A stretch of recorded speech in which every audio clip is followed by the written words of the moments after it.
fake Smash Ball, a name that doesn't really inspire creativity or explosions.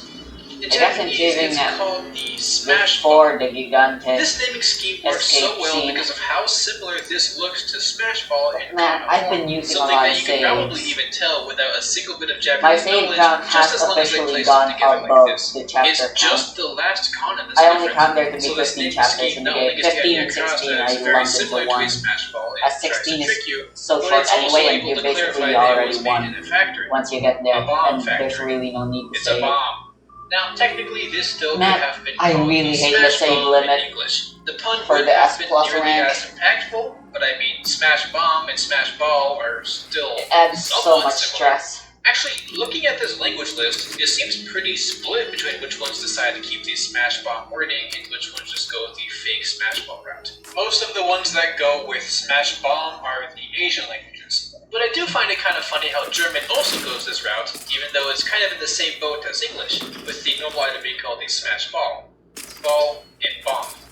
Okay, maybe with German pronunciation they're more similar, or something at least, I'm not very familiar. Actually, let me just go to Google It'll get better Translate. over time, hopefully. Okay, yeah, no, it's the same boat. But either way, I thought this was really interesting. It makes me wonder if they made this item specifically because of the wordplay in Japanese, or if they had the concept first and the wordplay just came after. By the way, I think fake Smash Ball still works plenty well. It's the same wording scheme used for, say, the fake item box in Mario Kart. So I guess the idea of it being a fake of something normally useful just sort of inherently gets the idea across that it's therefore harmful or something. By the way, again, if you're curious, the fake item box in Mario Kart is just called that in Japanese too. No pun or anything, it's just this fake lag is item atrocious. box. Okay, so before we move on to let some the game more sit items, until first I want to give a quick word to our sponsor, Proton VPN. things get Proton better. VPN is a high-speed, open-source VPN with over 100 million users worldwide. And then With it, you can protect your browsing activity with no bandwidth limits. And my favorite use is to access geo-blocked content.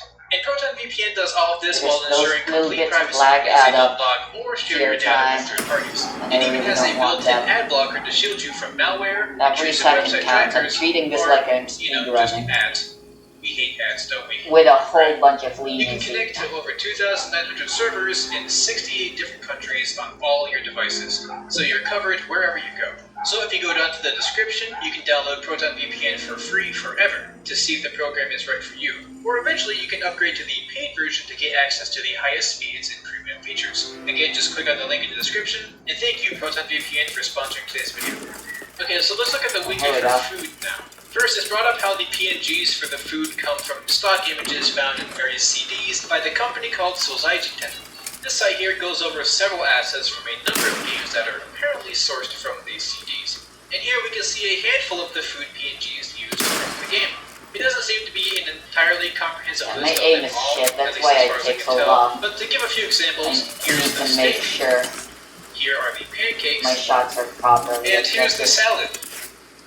If I'm you're curious to sadly look no for good at yourself, I'll leave shooters. the link to that site down below for you to explore. I know it's kind of obvious that things like this would come from some kind of stock asset, but seeing them in their original form is always really weird and fun to me. I guess it's kind of like seeing a teacher outside of school or something. Next, it may not seem like it's the case, but when you eat a food item, you're actually picking it up because you're very polite and proper. It seems to be about 3 frames where you're technically holding it before it is eaten. So of course this means that these 3 frames can be interrupted, causing you to drop the food, an interaction you might not see a lot.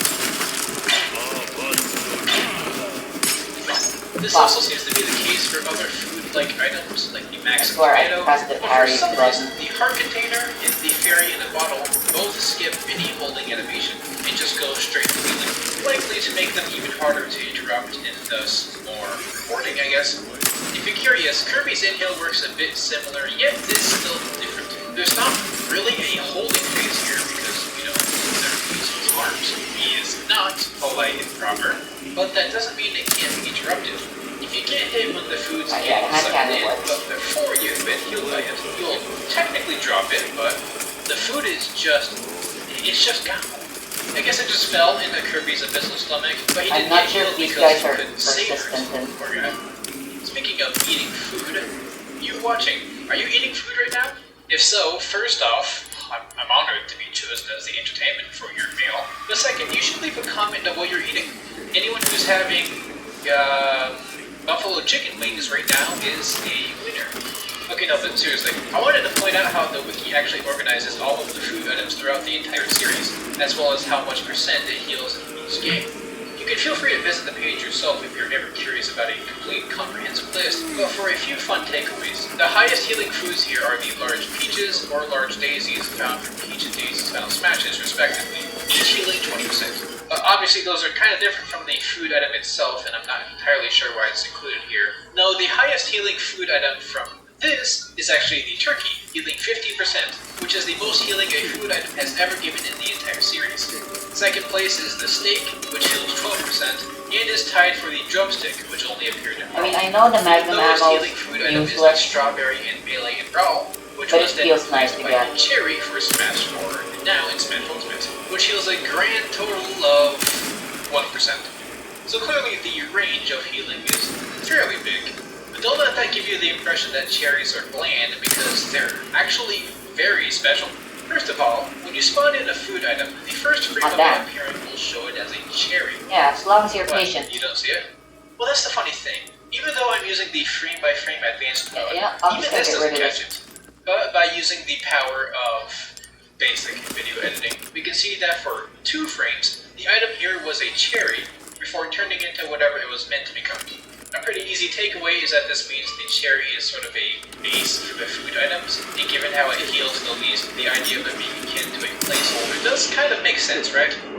But it doesn't just end there. Remember, I was in the frame-by-frame mode. Here, just take a look-see. This is what I get when I spam spawn in normally. A good amount of diversity, right? There's a few repeats within each batch, but we're still cycling through a lot of options. Okay, wow, that was a Now lot let of me change damage. the game speed to 1/2. And now, we're getting a lot more cherries this time. Like, a lot more. Wait, why is this cherry Jeez, big? so much TMP, what the Okay, hell? so clearly, by changing the game speed, something kinda got destroyed. It's like the exact opposite issue of the last thing. Here, the items start out as whatever they're supposed to be, but then they just Why do turn I not have into a first aid? cherry. I could have sworn I And was it doesn't supposed to have happen one. all the time, though I find it happens more consistently, both when the speed is even slower, and when I take my time spawning them in. Also, yes, this still happens even when the speed is higher whoops, at I 1.5 forgot times, but it seems to happen a little less. Anyways, if you eat these cherries, a big thing you'll notice is that it's not just healing 1%.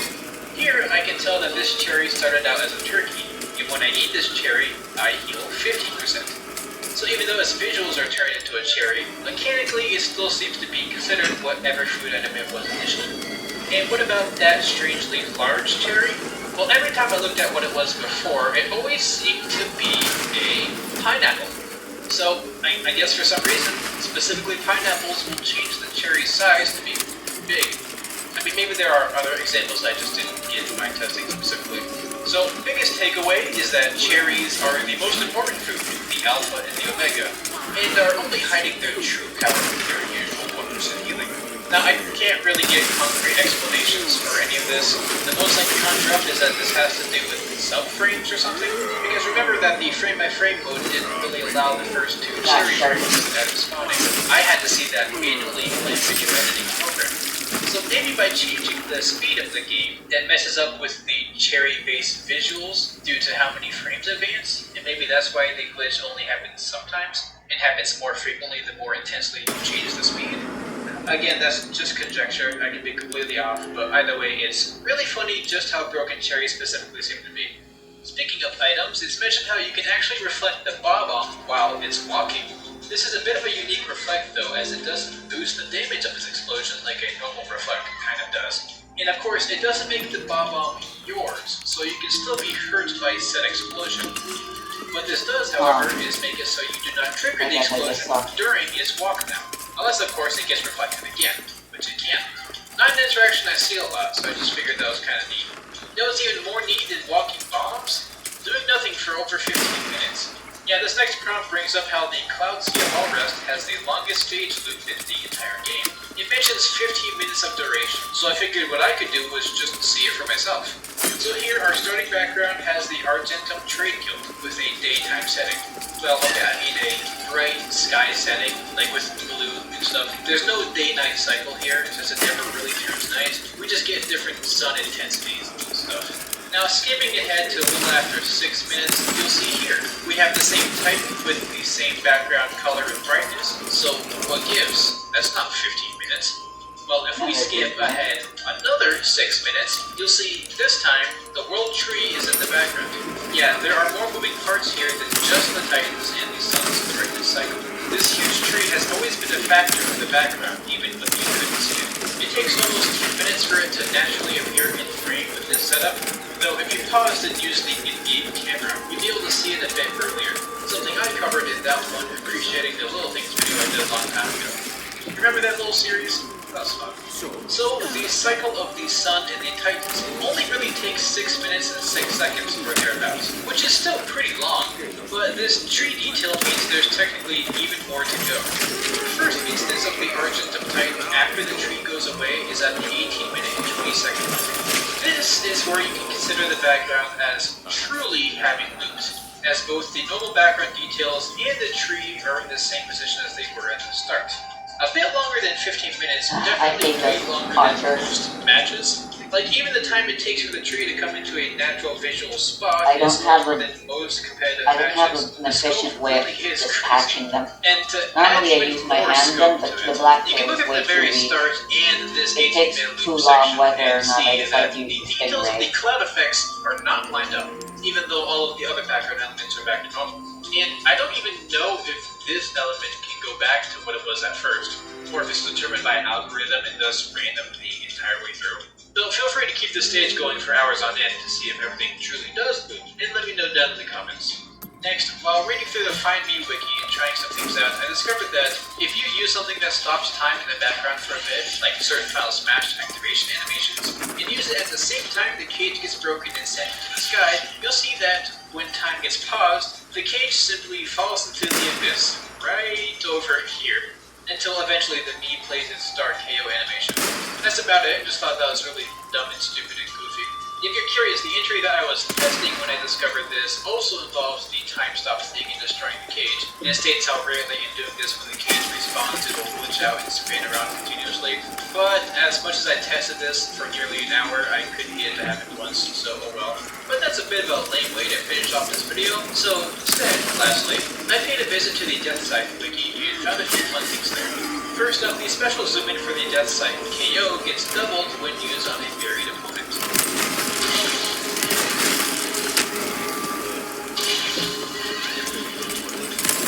Out of curiosity, I tried to see if other insta-KO attacks, like Hero's Thwack, would have the same issue, but it doesn't.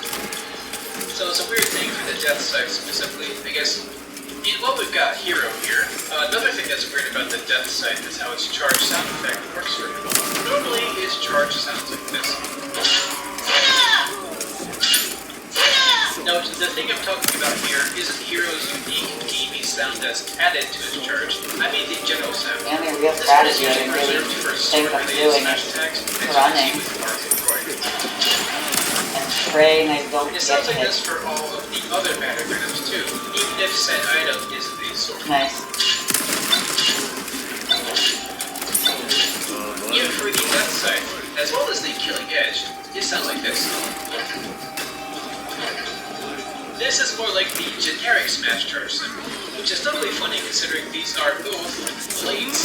It's not like these are the universal sounds for these though, as if we go back to Marth and Roy, you'll see that they don't incorporate any sound effect. No idea if Hero's unique additional charge has sound that's anything to do with this, or if it's just a fun. So either way, that's very interesting and also a great place to end today's video.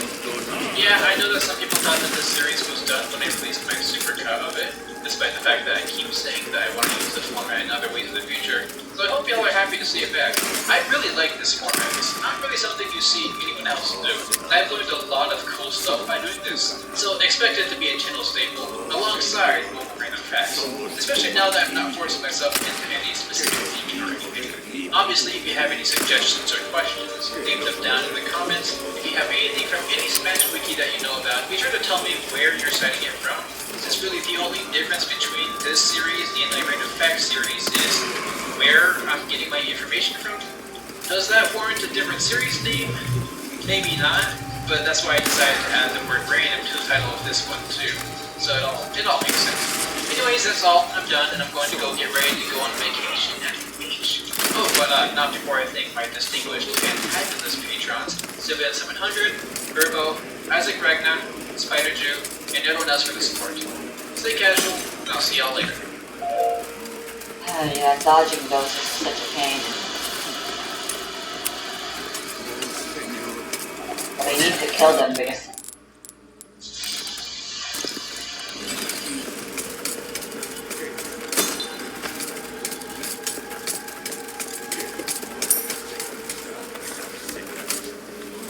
if I don't, then by the time I go back to the well wheel, I'll be really in for it.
Properly killed. Holy shit, that's a lot of magnum ammo I have.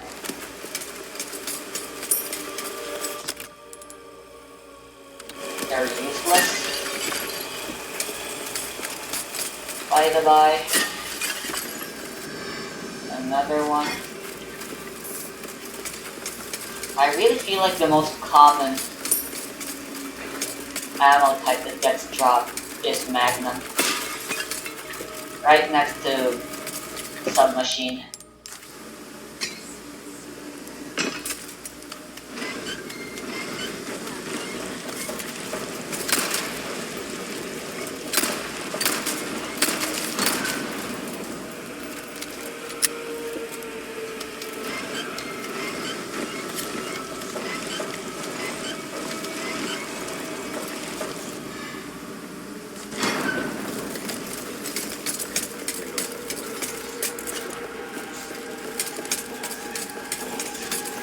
Right, at least in the second wave, all of the crossbow guys are all on this side, so as long as I hide under here, I'll be fine.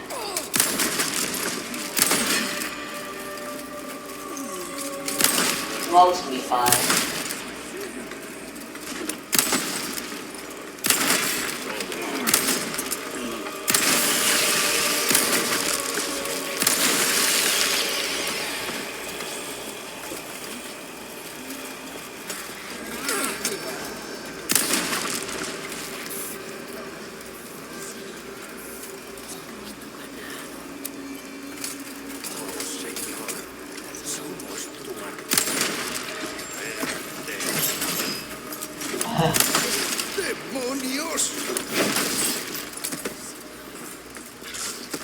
The original, they always laugh when they were behind you.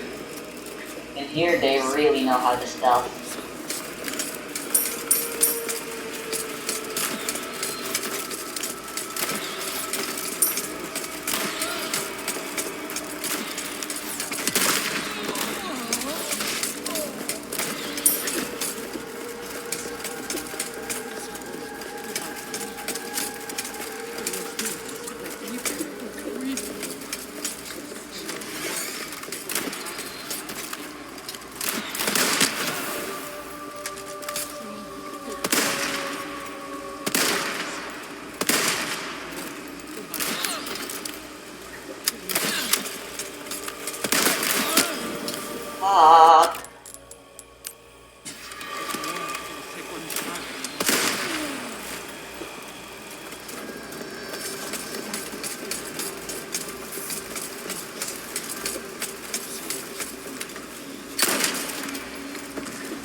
Really, more Magnum ammo?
As much as I still have yet to beat World of Light over 4 years after the game's release, I do have to admit that the spirits of this game, while a bit cumbersome to grind out, have some really fun and unique effects. And there's a couple even more unique things about them that I want to chat about real quick. First, Examinee 623 brought up something regarding the final smash of Spirit. That being that Despite saying it boosts the damage of Final Smashes, which you can see with your eyeballs right here, when used on Mewtwo's Side Strike, it does not do those things.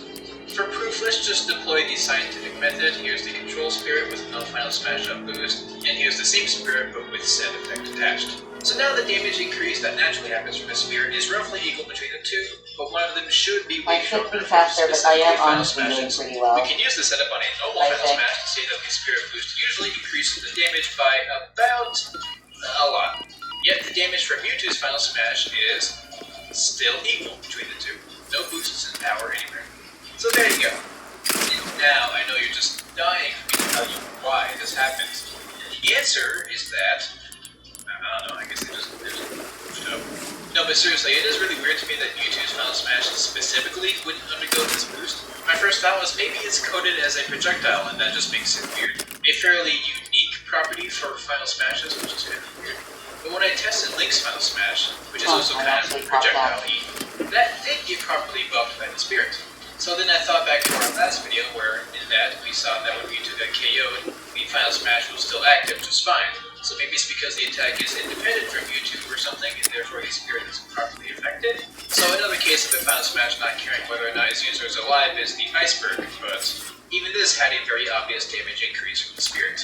So I guess Mewtwo is just stupid. Sorry, but... Oh, and speaking of my last video, I will touch up on a few additional things I learned about that in the ending part of this video. So stick around for that, it's pretty gnarly. Next, Rainbow Falcon discovered one involving the air attack up spirit effect. This one is even more stupid. Okay, so this is the distance that Corrin normally leaves when they use their side special. It's a little under 4 units, not bad. Now let's just slap on an air attack up spirit.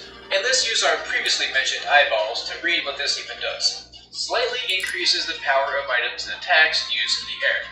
Okay, cool. So it just boosts the damage. That's pretty simple and intuitive. And note that this is the only effect present in this set. Now let's see how far Corrin's side special goes with this spirit attached.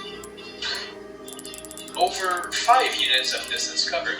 Here's an immediate comparison just so you can see it.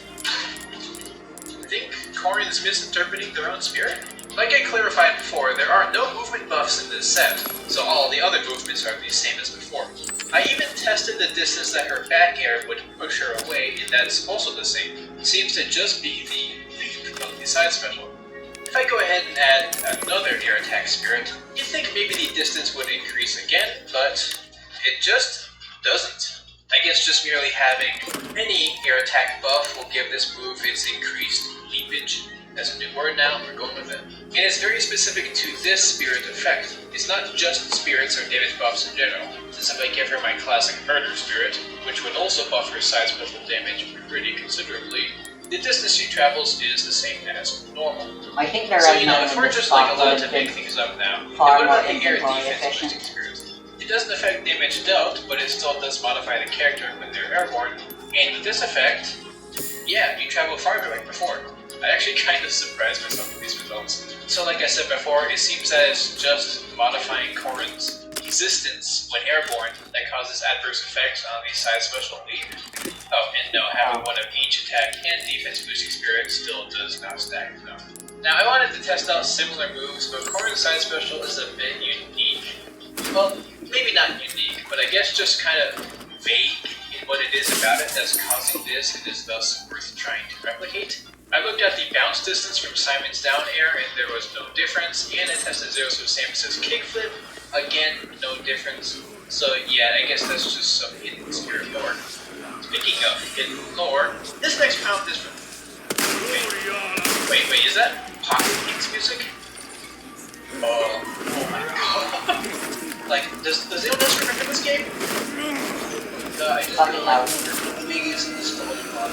Anyways, this next prompt is by examining 63 Enterprise in regards to ice physics. Did you know that ice is I mean, it isn't for ice climbers, since they're actually well-prepared means. But yes, the ice physics mechanic comes into play a few times in one of the stages. That being on Summit, Pokemon Stadium 2, and in Stage Opening. There's also the UFO on Foresight that's kind of like ice. Coating-wise, I mean. I don't think this is actually made of ice, it looks more like a metal, but yeah. don't really know what aliens build their UFOs with. Any aliens watching me now, feel free to correct me down in the comments. But yeah, this stuff isn't as slippery as normal ice, and is most unique in the sense that it also makes the ice climbers. So this is basically the only time you'll be able to see these characters do this kind of animation. And I'm pretty sure that's just about it. Oh no, wait, there's the icicles that fall on the even U stage. Yeah, those are okay. It's a bit harder to see the slip effect in this place since it's such a small area, but you can tell it's still slippery because you're able to make Mario do this hysterical animation. Oh yeah, make Mario. The only other stage with ice on it is Super Mario Maker. You know, sometimes. Yeah, just like other ice, if you run over it, it's... Uh-oh. Yeah, no, I guess someone tossed some salt onto it because it's perfectly frictioned. I feel like I don't have to prove that this is a bug. I mean, why else would they put ice here if it wasn't meant to be slippery? Though it is worth noting that apparently this wasn't always the case for this stage. The ice did used to work. Until a certain someone came along and ruined everything. Though we'll get to that in a sec. I don't have old footage of this stage before Steve's release, and I can't really be bothered to find any. But there's still a way to see that this is at least an inconsistency. Now, I cycle through a lot of stage layouts, and the vast majority of stages with ice lacked in slippage. But whenever I got a long string of ice, like this, that functioned just fine.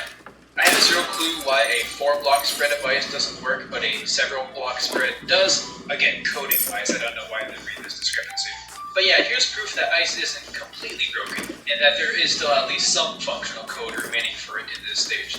So you might be wondering, okay, that's cool, but what does this have to do with Steve? No, actually, I might just be putting words into your mouth, because you might already have an idea. When they added Steve to this game, they've gone on record to say how they've had to alter every single stage to match up with Steve's mining ability. You know, to give surfaces a property that can differentiate them from other surfaces to allow them to mine certain types of materials on certain places, which sounds like so much work to do just for the character to get banned. Oh my god. You then might realize, oh, when Steve mines ice, that's different. On Summit, he gets ice as his missing building block when mining on the stage, and you'll notice that he uses his pickaxe to mine instead of his shovel, because of course he does. So using this knowledge, let's go back to Mario Maker. On all the layouts with bad ice, not only does Steve get dirt as usual, he also just straight up uses his shovel. So I guess as far as the game is concerned, this is just normal dirt that's been painted blue, and that's it. But when you get to that good ice, which again only ever seem to be the longer strips of it, then, well, again, you still get dirt. But he's using his pickaxe now, as opposed to the shovel. A clear indication that the ice has a unique property for Steve's mining. This is the same thing that happens when you mine on the ice in some stages, by the way. The game can only have one type of missed block, so that you won't dirt if there's multiple green things. So I think the most reasonable the hand cannon accuracy moment. They had to code the ice on Mario Maker, as well as just ice in general. This is the only place where I can save, so... to switch to the pickaxe when mining on it. And yes, while being a good detail, it's also got gameplay implications, since your pickaxe has separate durability and potentially even material type from the shovel, which is your normal use total. But I guess in the process of doing this, they just failed to apply this effect to all the possible ice layouts of Mario Maker, which I guess just stripped them of their ice status altogether, thus taking away their stability. Okay, I don't actually know that much about coding, that's just kind of what it feels like. Regardless, the connection between Steve's addition and the destruction of ice physics sometimes is a pretty intuitive one, I think. So yeah, thanks for that, Steve. And okay, super late edit, but I was combing through the wiki page for Mario Maker to confirm a few things, and I realized that not only did the wiki already point all this out in the trivia section, but it also mentioned how ice is the only thing this happens to. Yeah, apparently some of the lava on this stage is also broken, thanks to Steve's addition, to where it just functions as normal terrain. You know, the same issue as the ice. And while I'm willing to take the wiki's word on this, you know, I wouldn't be surprised if there were some specific layouts that were broken. I didn't find this myself when testing it out, and I went through quite a few different lava layouts. So if it is still an existing issue, it's very rare to run into. And honestly, I didn't feel like shiny hunting for broken lava this late into the editing process, but you know, I feel like I ought to point all that out for y'all just in case. Speaking of Steve's mining, GB and Steven, that's actually kind of a fitting name, messaged me a few funny things regarding this mechanic. The entirety of Norfair is usually just a metal-coated stage, meaning you use your pickaxe to mine everything and only get ores. Makes sense intuitively because everything is made out of metal. Crazy, right? It does come at a bit of a nerf to Steve though, since once you exhaust all of his dirt and wood, the only thing you can get to build with are iron blocks, which is a little bit less efficient, since there's nowhere else to mine things. But you know that section when the lava does a very slow jump scare? There is a bit of How a pre-section up to protect you from that's that? unavoidable. Well, mining on the safety pod will still give you Whatever. metal material. They thought that one through. This section's But if you very mine the tolerable. door, Hey, you'll they pull out live. your shovel and it will just give you dirt. So basically, it's just defaulting to the standard mining material, rather than sharing the metal property that the rest of the stage has. On one hand, it's possible that this is unintentional, considering the top of the dome is properly metal like everything else, but on the other hand, it could be done to imply that the door itself is made of a non-metal material, which I guess could be the case. It is a bit more fun than everything else. Either way, it's the only example of a way to define non-iron building materials on the stage, so that's an important tech for you to keep in mind. I'm sure it will come in handy. Another example is like Paper Mario, which usually gives you wood and has you use your X, because paper is made from wood, and the stage is made from paper, because it's the Paper Mario series, ignoring that in Minecraft you can only make paper with sugarcane. However, there's always a brief transitional period between the different stage forms, and if you mine on this transitionary ground, once again it'll be the default mining material of dirt with a shovel. This one definitely feels unintentional, since otherwise all of the other surfaces are purposefully coated to give you wood. Even on Mecha Bowser here, who seems more metal, but you know, it's just cardboard, wood stuff. It's Paper Mario. Paper. So I guess they just missed the inclusion of this temporary land here, and thus it was automatically given default mining properties. I don't know if that's how that would work, but it makes sense to me. Does this count as a livable space? I don't really know how that all works. So yeah, it makes sense that there will be some things that slip past the cracks like this. There are a few stages in the game, and in those stages there are a few surfaces to test, so yeah, it's also for that reason that I'm not particularly eager to try this out and mine everything for myself. Most of the surfaces in this game will just default to the dirt and shovel combo like always, like when you mine on the water here. And while there are some neat little things like getting stone materials from mining on lava, I'm just gonna leave that there. Now, for the last bit of this video, I wanted to touch up on a few things based around the topic of my last video. You should go check that out if you haven't already, but to give a quick rundown, basically you can get past the invisible barrier on the King of Fighters Stadium, and there's a timer that ticks down once you get past a certain point that'll just KO you instantly once it hits 0. For one, I had a lot of people wondering if the timing of the KO timer matched up with the timing of the wall slam animation, and thought maybe the timer exists to make the opponent get KO'd after slamming past the wall, but no, I don't think so. The wall slam animation takes only about 1 second before the KO happens, yet the timer KO happens after about 3 seconds, so I don't think it's specifically a mechanic for this, but rather just a failsafe. Next, I had a few people ask me to test a certain cutscene in Final Smash, where they start and activate a cutscene, and then go back to the real world afterwards. Really getting unique with these cutscene Final Smashes. And for Kazuya and Pyra, I didn't notice anything weird. They don't get KO'd until after the Final Smash like the other ones. But for Mithra, she actually will get KO'd once you return to the stage after the cutscene, rendering the Final Smash almost useless. And when she respawns, you'll see that Rex is actually right there with her for a bit before dissipating the KO. So, yeah, I'll give it to him. That's at least something. Also, this is one of the things I wanted to test in my last video of Bowser's Final Smash. Unfortunately, there's nothing to talk about. Either he gets KO'd before he can fully transform, or he'll just transform and that'll be that. Oh well, at least I know now. That was kind of bugging me while I was editing the last video, because I wasn't really sure if anything weird would happen. And the other thing I got a lot of comments about were ideas on how to survive the KO timer. One involved getting a superstar, or any form of invincibility like that. But no, that doesn't work. Because it's akin to a blast of KO, the invincibility doesn't protect you from that, so it makes sense. But the other suggestion involved transformations. If the Pokemon trainer switches out, would the timer also reset? And the answer to that seemed to be an astounding yes, it does. Now the time it takes between swaps is longer than the KO timer.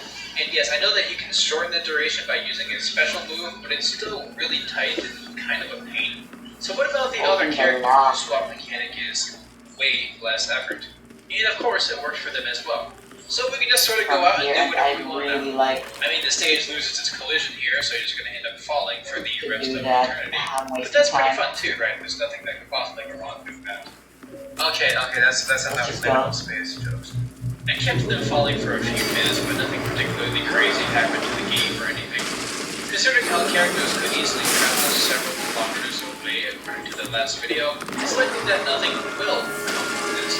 But hey, now that we know you can reset the timer and therefore stay out here forever, that does mean you can travel away from the stage infinitely. So if anyone wants to do this for a few days straight, be my guest. For that test there, I was pushing away from the stage. If I go below the collision and try to move back into the stage, I'll just get KO'd. Not from the timer or anything. There's apparently just completely functional blast zones down here. Considering you'd never be able to get down here any other way, I don't think. These seem like just a failsafe, which makes me wonder, if there's a failsafe blast zone here, why not out towards the other side? But, whatever. And lastly for that, I decided to swap the rules a bit so that Pyro and Mithra work player 1. But when you're all the way out here and you hit pause, nothing particularly weird happens.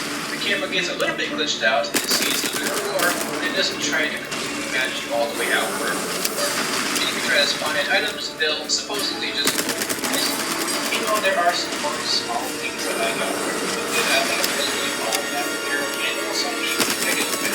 Again, be sure to watch the video where I initially go over this one glitch, it's super interesting.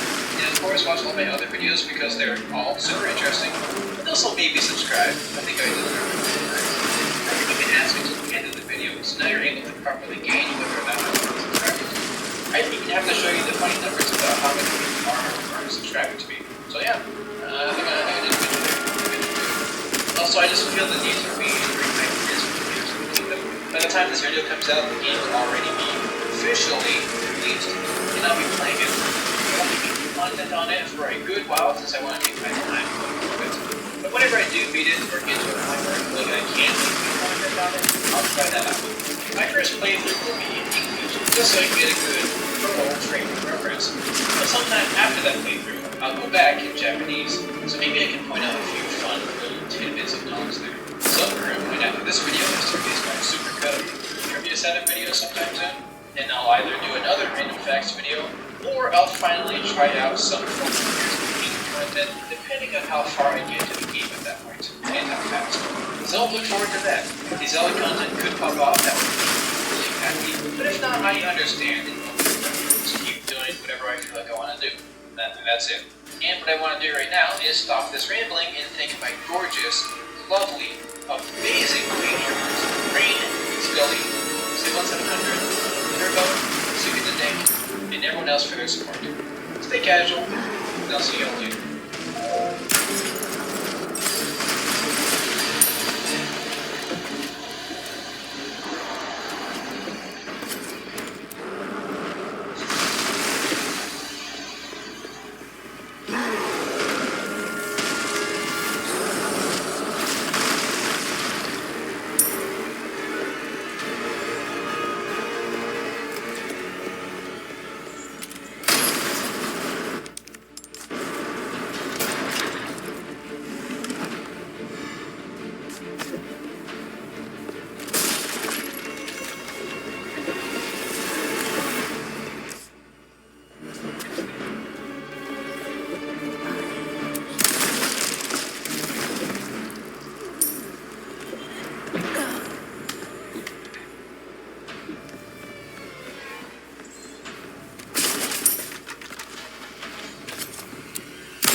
There's a yellow herb if I try to go back, but I don't think it's worth it.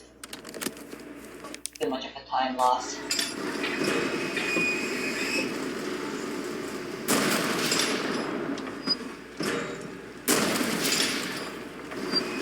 knows, maybe it's worth going back. There's plenty of yellow herbs in the sea.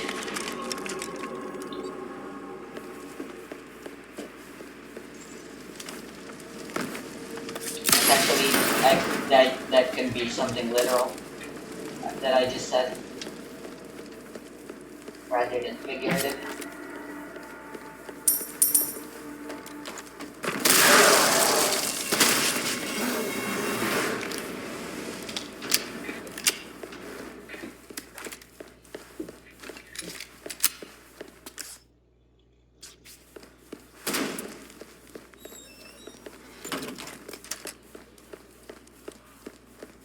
I'm too atrocious on chapter 8. And like I said, I'm potentially immortal in Ashley's section, so I hope I can avoid saving here. 19 minutes was pretty good.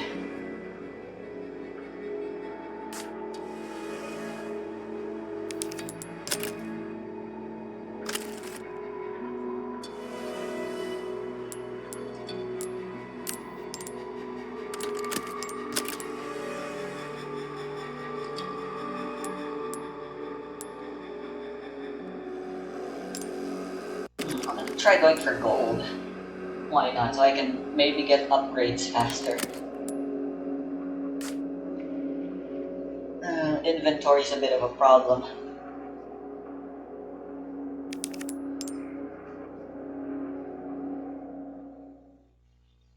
Oh, and right, there's a yellow herb right here.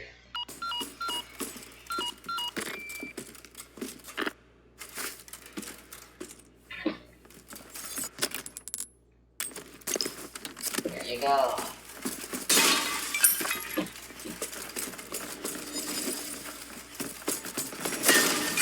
Right, there's no instant kill bullshits in the maze anyhow, so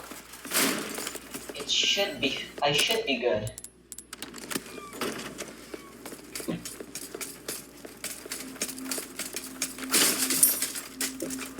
As long as I'm careful. Aw, man.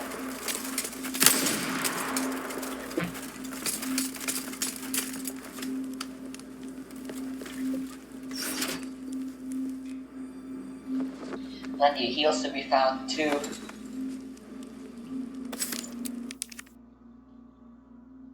Three hours of fun facts, wiki trivia for every character in Smash. Why not? I just want something to listen to. Over these past several months, I played around with an experimental Because series this is idea pretty called tiresome. Wiki Trivia. My channel is essentially based around It's a Smash grind. trivia to begin Don't with. get me wrong, I'm having a blast and I'm enjoying the challenge, but submissions I got for that series were sourced from these Smash videos. So I had the idea, it's what too if I much just took it upon sometimes. myself to just go over the wikis and talk about things from there? Now, reading the entire wiki is a bit more than I think I really needed to do, especially since I wanted to focus on trivia-like content, not just boring part numbers or basic facts. Well, lucky for me, wiki pages tend to come with a trivia section down at the bottom. So it was pretty simple. I would just go through the entire character roster of the game, go to each character's respective wiki pages, look through their trivia section, and just chat about things that I thought were interesting. And so I did that for 13 episodes until I had covered every single character in the game. Yeah, almost. There were a few characters whose wiki pages were either really barren, or just didn't have anything I thought were interesting. But it's close enough to the entire roster, okay?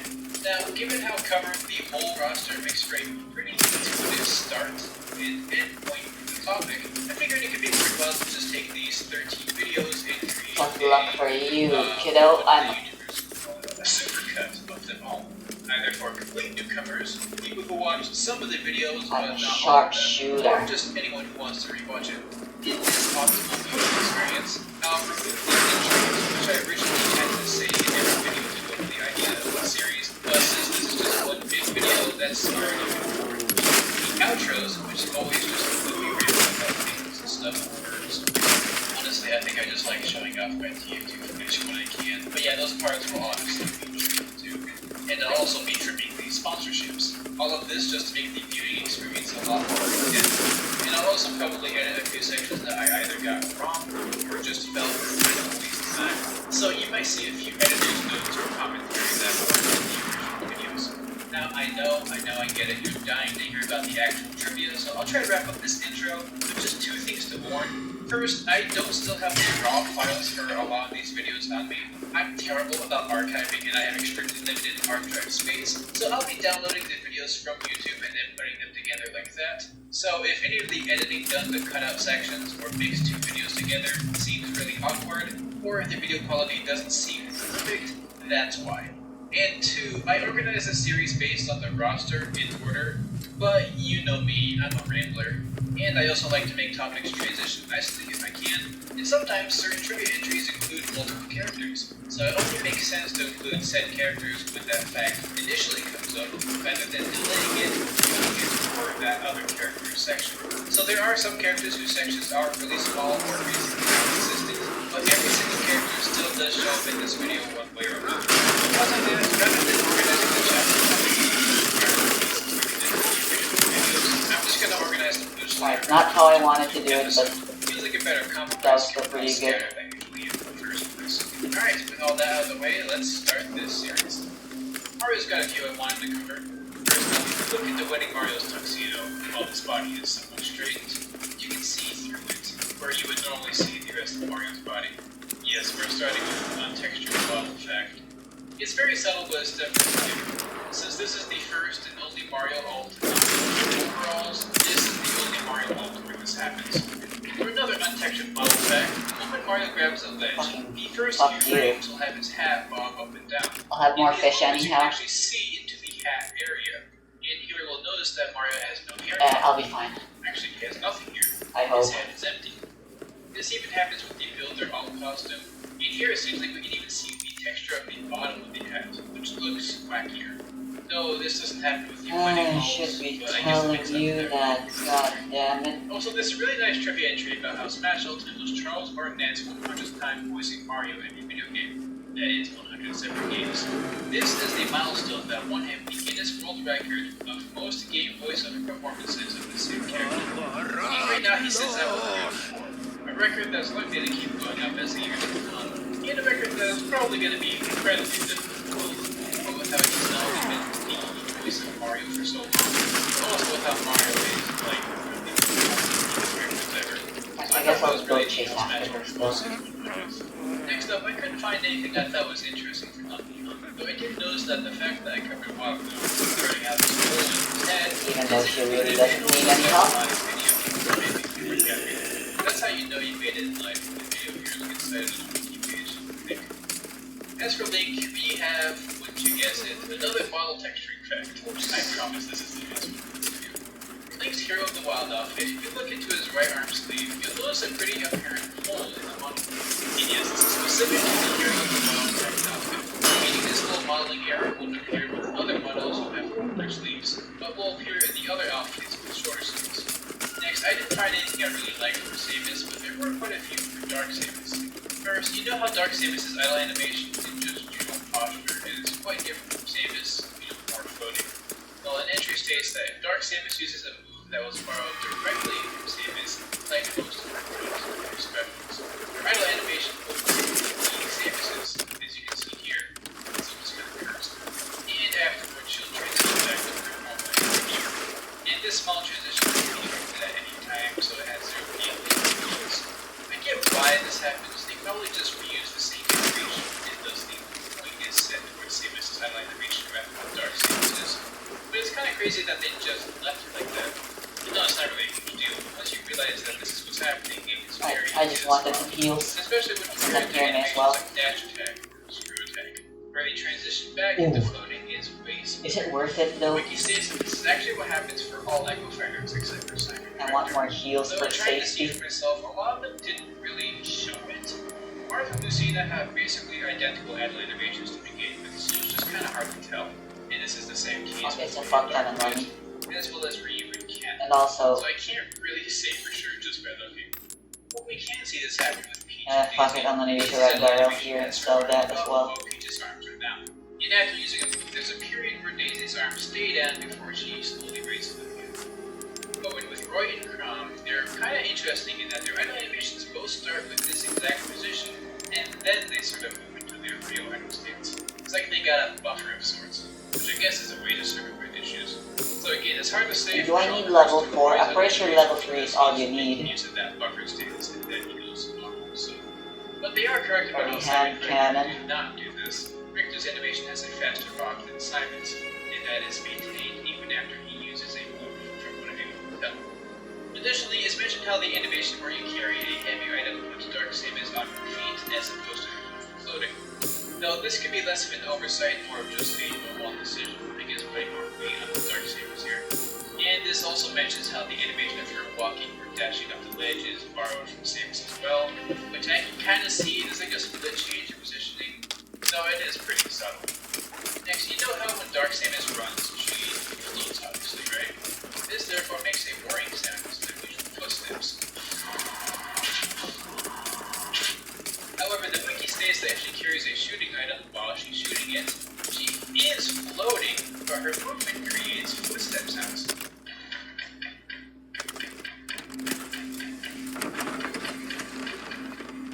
This happens with any shooting item, but only while you're shooting it. It doesn't carry, except for damage. So anything that causes this specific animation, it's kind of I don't think I'm gonna go for it. Next, for Yoshi, it's mentioned how all of the Yoshi ults can be found in this Final Smash, except for his crafting costume. Ooh, I'll go for the Elegant Crown that's in here though. I won't kill the rats, it's too much of a bother. I need to wait for Ashley and then I need to go to the thingy where Ashley is, and there is also a gun as well, a free gun. And I don't think it's worth it, not even for selling. For a few frames, you'll see him go into a title animation with his back turned to the screen. Behold the power of paid DLC content. This is likely because the animation was carried over. I already sold the red barrel. God damn it, I'm so stupid sometimes. Oh well, like I said, I will get one soon enough. The game isn't exactly all that He actually stingy. appears in Spirit Battles quite a lot. He mentions how apparently Sakurai talks about this in interview quotes, and how at some point during World of Light, Kirby gets analyzed or whatever, and that's how he becomes a spirit host. I don't really know how that works, but that's what they say.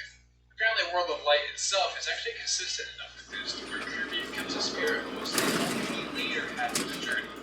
This will explain a pretty important thing since Kirby has some of the most spirit battle appearances of any character. The wiki says 60, and I'm not sure how up to date this is, but it's still a lot.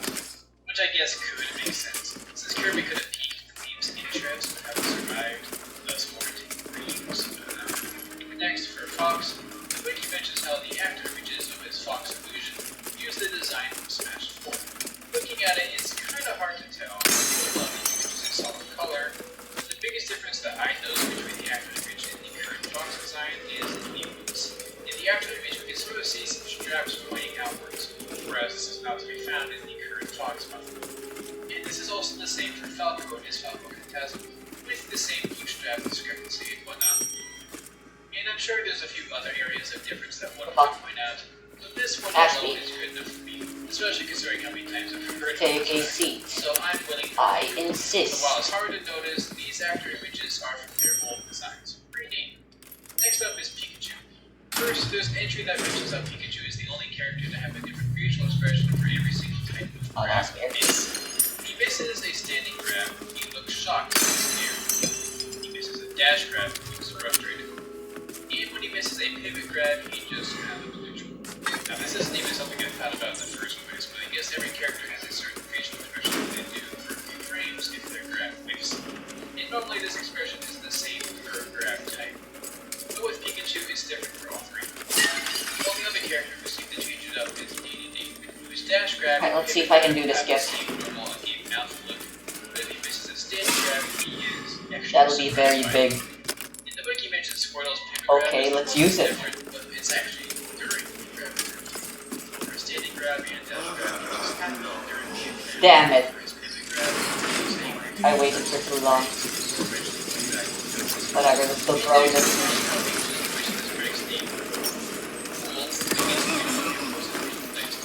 I can ignore Ashley.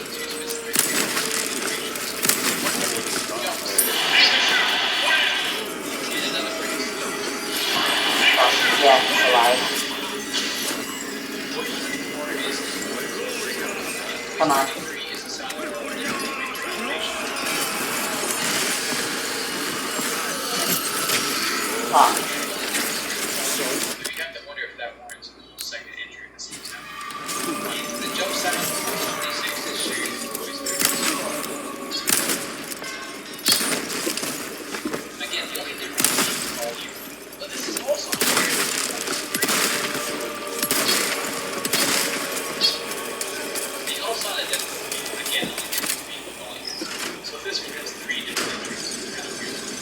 That's making it weird. For Luigi, in entry states, how Oh, fuck. shielding innovation will change to a smash reference. And the change is pretty noticeable too.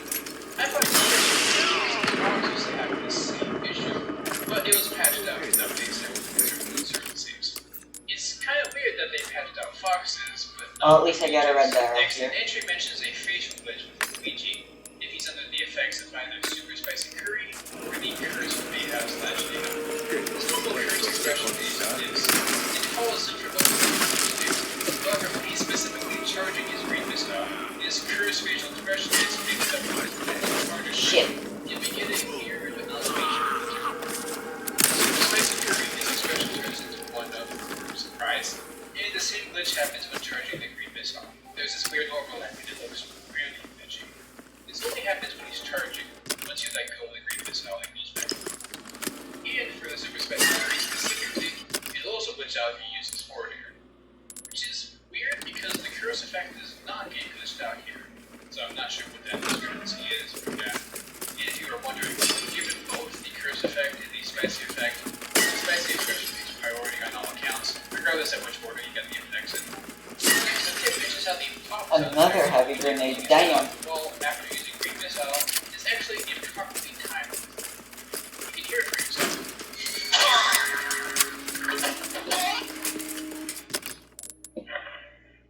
This is likely because the animation apparently got sped up coming into Smash Ultimate, and they probably just forgot to match the sound effect with it. And lastly for Luigi, his entry mentions how if he gets countered by Peace or part of the blade counter, What am I his doing? left, after the counter, his back will be facing the screen. And it'll stay this way as long as you don't turn around or use grab. The getting hit does not take you out of this day unless you get hit in a way that turns you around. I always love walking glitches like this. It's incredibly goofy. It's actually insanely easy to execute. So I'm surprised you got away from the development teams. But considering the game is probably done getting updates, or at the very least, potential ones, I expect any glitches I've done in this video and in this video are going to say that which I like because glitches are fun.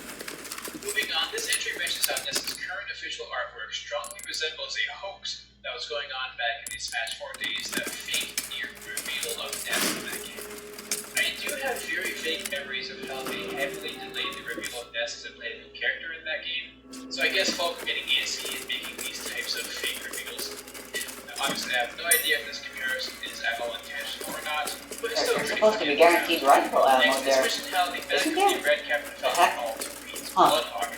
I guess I've just Hellhawk been really lucky prior to release. or The unlucky, funny thing is, depending on how you you change view the it. game's language to Japanese, you also go back to reading Hellhawk, which is pretty cool. Though what I find most interesting is that this seems to be the only language option when this happens. Even going to another language that is still very difficult, like, Korean, they still censor the word hell and just use Bloodhawk. From what I gather, this is consistent with how it works in the F-Zero games. It's Oh yeah, I meant to Japanese and Bloodhawk otherwise. I guess I'm just surprised do that later. other non-English languages that are reading Bloodhawk rather than Hellhawk like the original language. Next, still in Captain Falcon, an entry mentions how the very first hit of his up smash is actually I missing. meant to get another charm. You kind of hear it for yourself.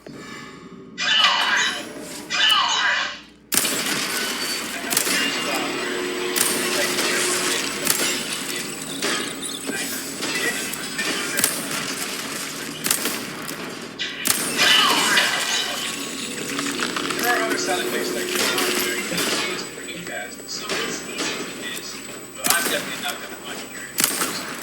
Or,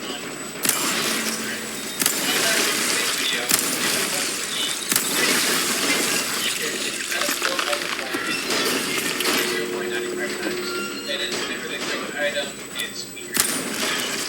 However, I'm not going to go too deep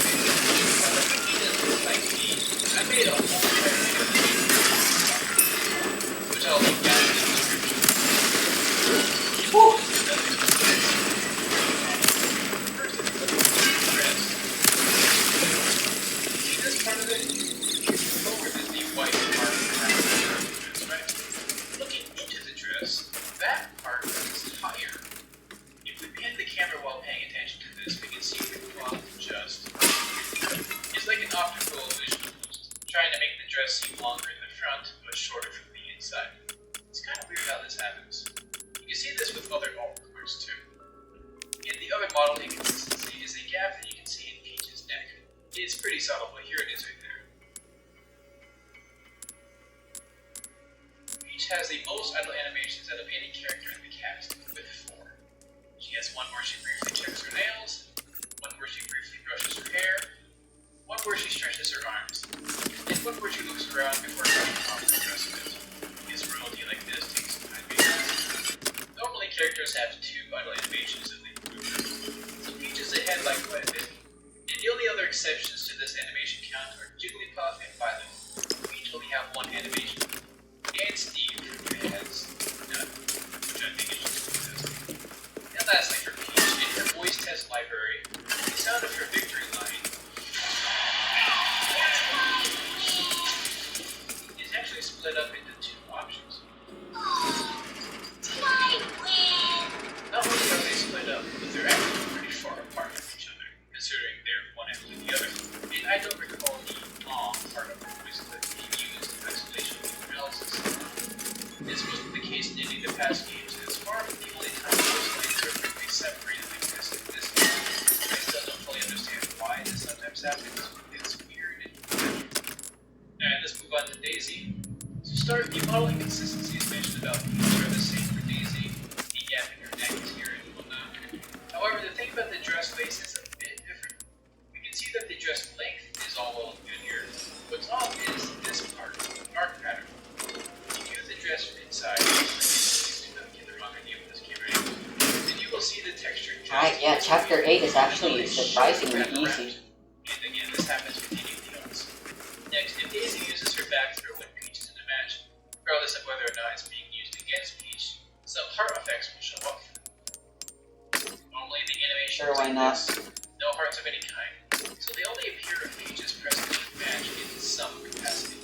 This strangely niche setup already makes this reek of unintentional, but it's especially so when you realize that even Peach doesn't have this happen to her.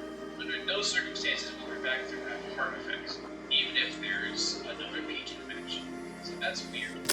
I was curious about testing this in Squash Strike 2. We've learned on the channel before that once a character gets KO'd and swapped out in this game mode, their character is sort of unloaded. So I was curious if that would carry over here. So we have normal Daisy back throw, no effects, then Peach spawns in, there's hearts. Then she gets KO'd and again, there are no hearts. This is compared to a normal match where even if Peach loses her last stock, she's still technically loaded, meaning Daisy's back throw still produces hearts. And lastly for Daisy, it's mentioned how in her white dress ult, her crown is displayed as gold, as it usually is, but the actual match gets colored silver. Now, I know I'm not entirely a scientist, but in my limited research, I have learned that gold is not silver. This isn't even the first time this has happened. For Luigi's yellow outfit, the render shows the yellow in this cat as Alright. yellow. I don't want to risk getting hit with Ashley either way. Let's do this.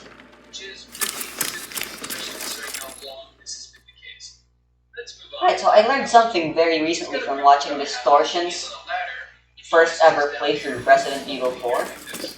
Oh, look at this. They actually look pretty cool. The armor's actually pretty cool.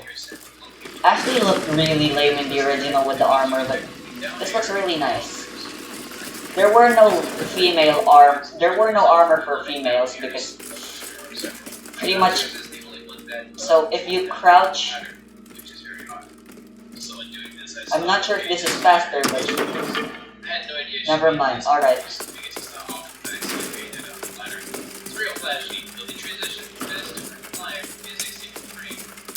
Alright, don't care about the puzzles or treasure. 7-Eleven. We'll start with the model caps. There's apparently quite a few. When hanging from the ledge, you can see that the fur on the bottom of their coat has a big gap in it right here. Also, in Poco's face, you can see a very slight gap between his hair and his coat. In Anna, there's a pretty noticeable gap between her fangs and her forehead. There's like a lamp and then maybe a sapphire. I don't know. Whatever, I'll get plenty of sapphires with the Navista doors.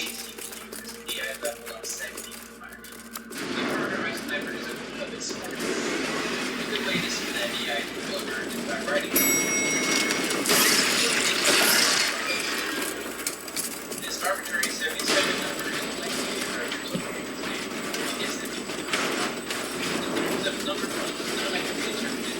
one of you, why are you attacking me? Or is it just me, or does Ashley walk slower?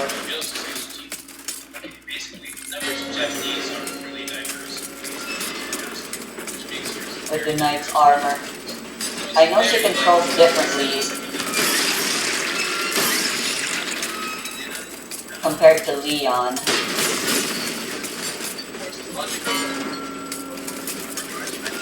Oh.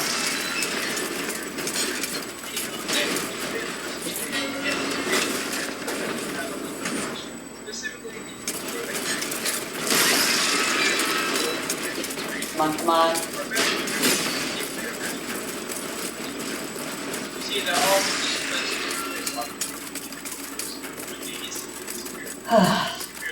Quick and efficient Ashley. That's what this Ashley is. Quick and efficient.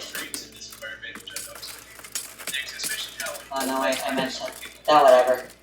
Either way, you are going to be doing a full circle. Fuck. No, I am fucking up.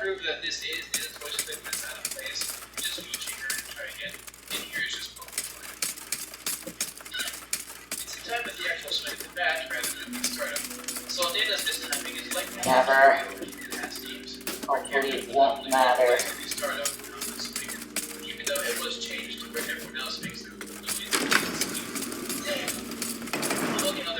I really don't like speedrunning. Lots of respect, it's very hard to do. But the fact that I am here intentionally being forced to go fast for this challenge of the cat ears. It's rough. It would make enough sense. Ashley doesn't have training. You can move very quickly and you even do some really cool acrobatics. Maybe you won't do any yoga stretches or whatever in it. And fit into any tiny boxes. Like some Guinness Book of World Records people do.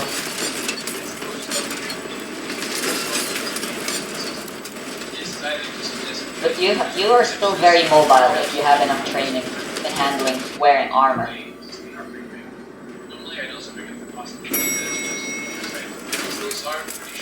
Not, and like I said, that is of course what I said, training, which Ashley definitely shouldn't have. But then again, she apparently knows how to drive a construction vehicle, a demolition one at that. So who knows? Ashley's kind of a woman of wonders. I went the wrong way. That was awkward.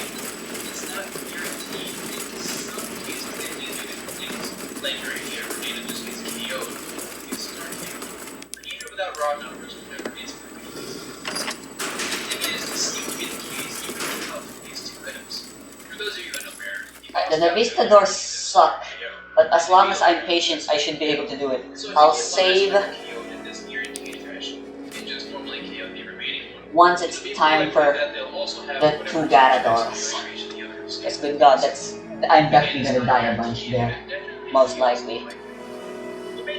But man, I am very scared. It's been such a long time. I've been recording for 1 hour straight now, and yeah, no save. Very scary. I'm gonna have to do Gigante again and all of Chapter 8. Which is really crazy to me. It really drives home the idea that their animations are tied to whichever mass member got killed first. This isn't a permanent tie or anything, it's based on that quick timing.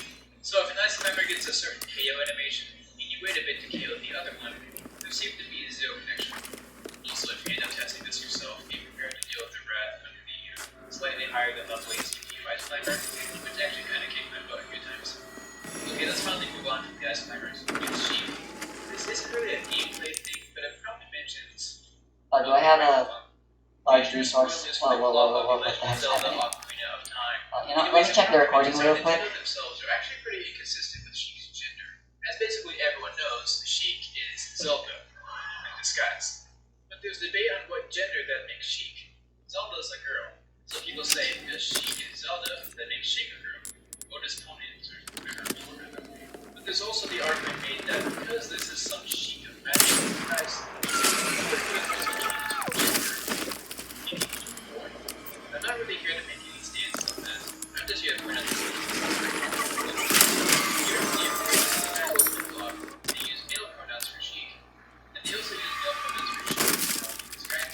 Although this is more played up as a joke, as kids later comments that Sheik is just Zelda, that means that goddesses are using male pronouns. But then Sheik's true Whatever. has Oh, I never. You know, whatever. It's probably just a big waste of time.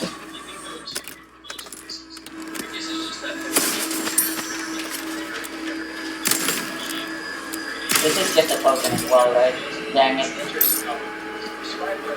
Oh, I'm supposed to be able to open this.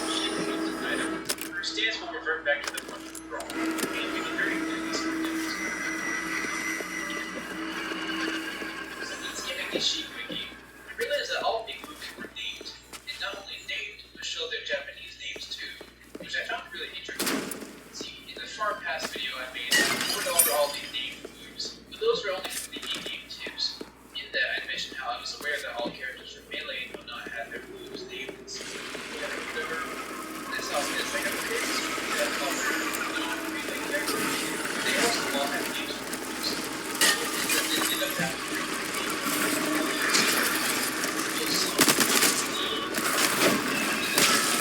Fuck. obviously, I didn't check every single character.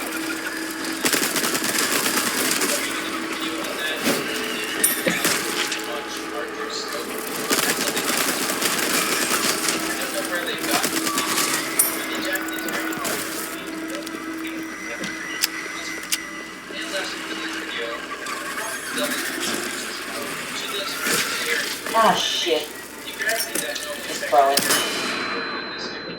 You can see how normally on this page, Zelda's spirit spirits would have been doing. You know how this comes from. But I think the separate thing is interesting. A lot of people don't really know about this either. Talk with the character about this way individual. In each stage, they will pronounce the people that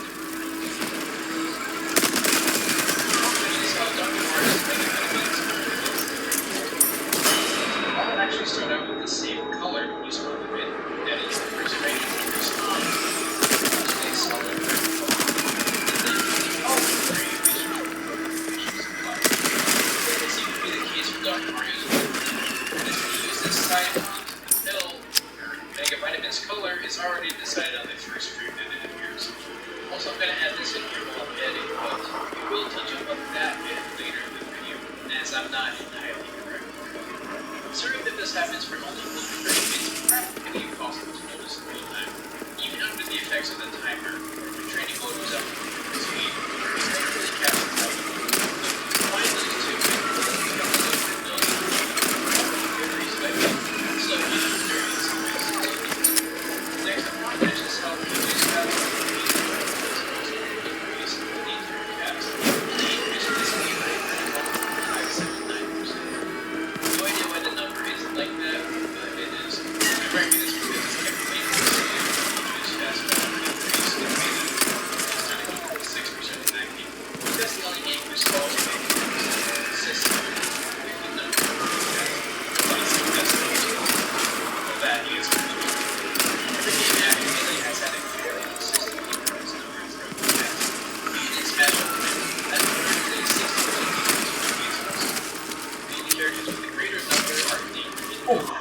each with a 90% increase.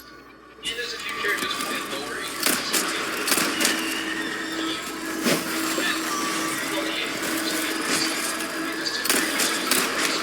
I have any large resources. Dang it. Like Sephiroth, goes from 60%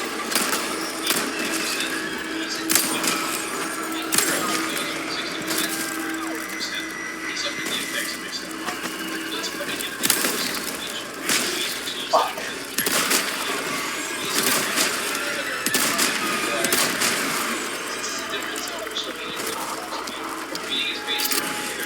Holy sh... There's no end to them. Specifically Falco's blaster lasers and his Falcon test is the red visualizer right here. It's a bit hard to see, but it's definitely there. It is very likely just error that I mean, I definitely feel good. There it is, I got the right word. Let's move on to part. It actually has a few audio errors. First being that his sidearm still has two sword swings separators, despite the con being short. Come on.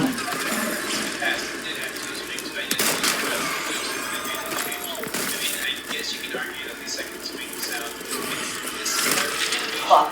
But this is less him swinging the sword and more of him just sort of putting it away.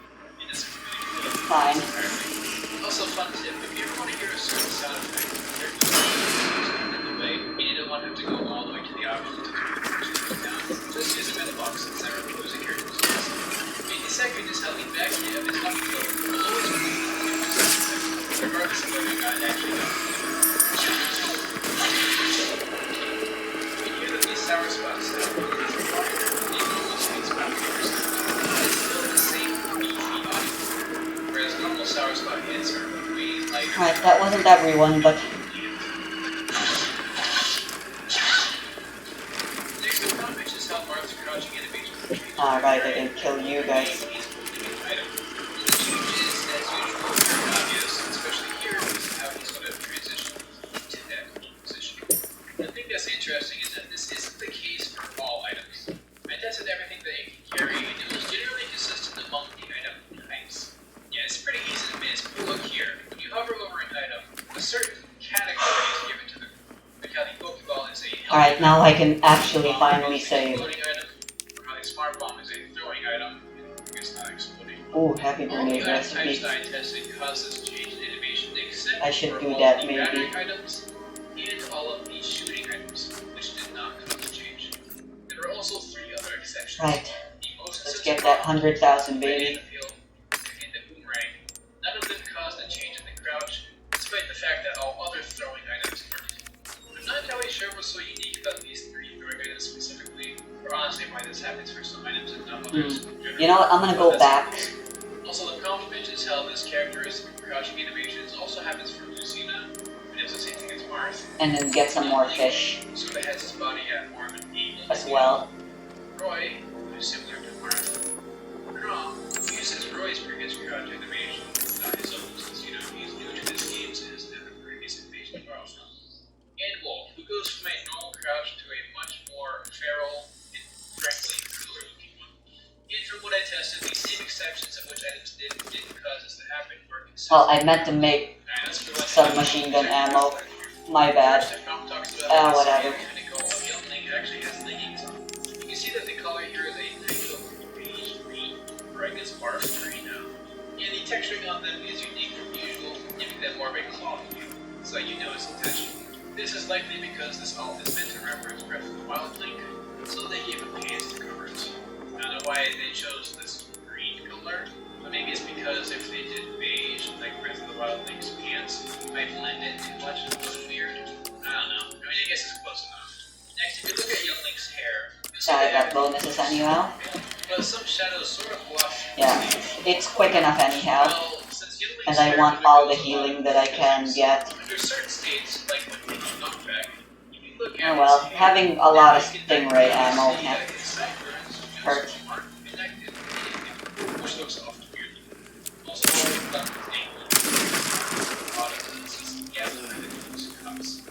I'm gonna go back to going for gunpowder. Carry sword after Youngling uses his up tilt. When transitioning back to the idle animation after using the sword will do the usual and unnecessary 80 degrees spin. It's actually not hard to notice even in real time, and it's just kind of odd and out of place. And alongside this, it's mentioned how when you use the hook shot to grab the ledge, while normally it looks kind of fitting, not quite in detail a whole bit, but it's still kind of there. The frame that you move towards the ledge, the cheating is completely disconnected from the tool, up until you start grabbing the ledge, in which case they're completely disconnected in jam. Next, it's mentioned how, under certain conditions, you can actually see Davy fly onto the screen inside the tool. If you go frame frame by frame in the camera options, you won't see anything Blue like fish this. is good. It'll just be one frame of no navigating, and then Why the not? is there. However, if you go into Let me go sell those Magnum down, Manos. preferably to 1/4 time, then you can very briefly see Debbie towards the spot that she normally spawns in, as if she's going there from off screen or something. It's kind of weird. The wiki suggests that this implies that her model is stored off screen, which makes sense to me, but I don't really know too much about that kind of stuff. I just find it really interesting how she does this motion in the games. Now, when frame by frame, she just appears suddenly. Also, when you slow down from the timer, Navi will still move at a normal speed, which is actually kind of funny in some ways, but no, you can't use this for that purpose. But you can use its special smash the slow option, as this causes all things in the match to be slow, meaning it's effectively the training mode half speed setting. Here we can see Navi moving up to Link's hand. So now if we go to the camera's frame by frame mode, you can catch Navi in the motion right here. Also, while we're talking about funny taunt things, I mentioned this in the past video as well, but for Link's down taunt with the milk, the cap that he opens at the very beginning just kind of flies upward and disappears, which is actually fairly noticeable. What's funny There, though that's is back that to this equilibrium. frame I got by a frame, key. instead of the cap just disappearing, there's a single frame where you can see it right here, and very small. And this doesn't happen in the match at normal speed, which is kind of like before. So that's funny. And while I didn't think about it initially, all of this testing shows me that Alex can, I guess, add extra frames.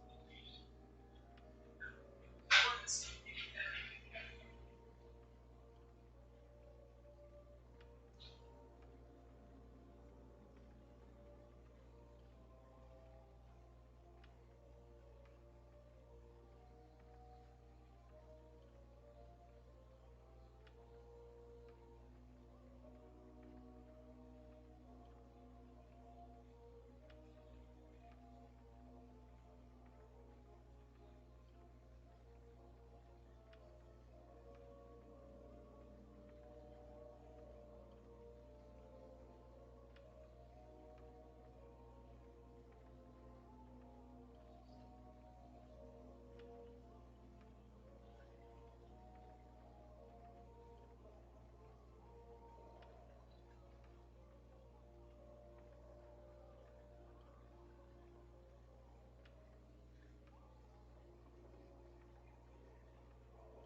say that it just doesn't work for these types of things either.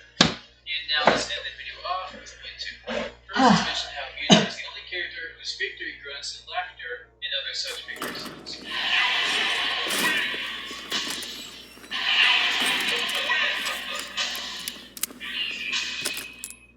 are omitted from the English sound test. Oh, Now, sure, I forgot to switch. From these sound tests. They're honestly incredibly inconsistent. The gunpowder dropped. This was interesting. Fuck, and I already saved, which means I'm gonna have to do this every time now. Those languages, Spanish, German, Dutch, and Russian. I guess this is because the game incorrectly loaded its clips from the Japanese version or something. It's weird that it specifically needs one language. Next, if Mewtwo air dodges while he's facing the left, before it after he disappears, you'll see that he's facing away from the screen. And he'll stay like this for Just make a run for it. Just keep running. further showing that him facing away from the screen is working. Once again, this is very likely just a carryover from past games and they forgot to fix it. Also, this is another one of those games that's kind of interesting seeing in animation, playing out in slow motion. I definitely see Inyef is like disappear here. It's kind of funny seeing his body work weirdly. You know how Mewtwo's eyes are used as disabled? Especially how, under certain effects, like being attacked by an attached Pikmin, Mewtwo's eyes will turn green here as well. And they'll stay green throughout the duration of this effect. If you use disable again, it'll look purple, and then it'll transition back to light green. Or sensitive. Since facial happens with other effects, duration with the facial slashing, and other effects, usually more distraught facial expression that follows them around. So this basically just means Mewtwo's unique distraught face, they just chose to change his eyes, which I think actually looks good.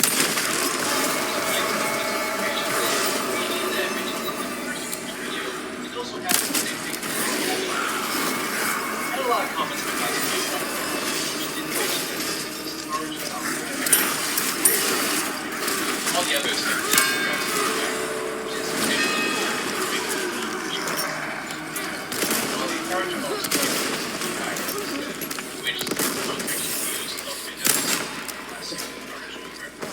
and while I didn't see these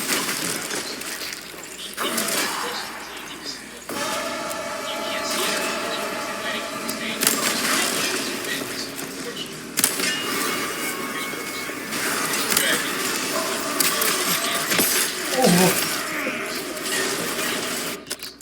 But the thing is, like, these aren't in Lucina's character trivia section, but it is mentioned in the costume section. Apparently, it's the way that he is and like, experiences so much that animation revert back to Marks when he's holding an item. You can see that's all the no, but it is also speaking of the past, he also mentions that there are which items change the character's animations. And while I only mentioned that for crowd animations, those exceptions being all items all are shooting, and including the use. Oh shit! Or assume that this is the case for all attacks and right animations. In fact, speaking of animation, how Roy uses a shooting item to sort of away in this sheet.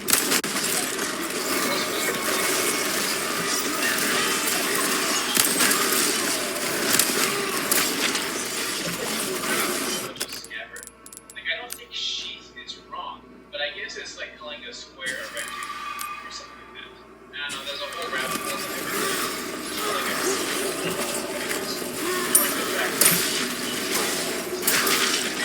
Holy fuck. the weird thing about this is that Roy doesn't have a sheath. This is likely an oversight when they borrowed animations from Marth. See, Marth also puts a sort of weight in his sheath using a shooting item.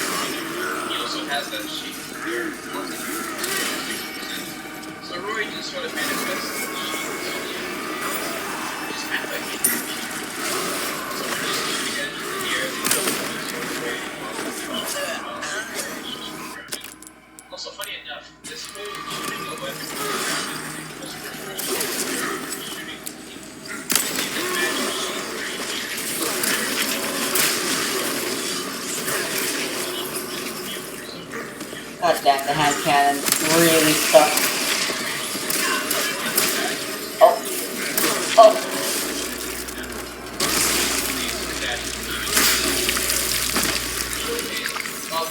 With its low ass freaking accuracy. That's why we saved. It's hard to analyze too much given how short the clip is, but it certainly feels different. I wonder what made them change it in the end. Anyhow, next, the second hit of Roy's neutral layer is actually independent for some reason.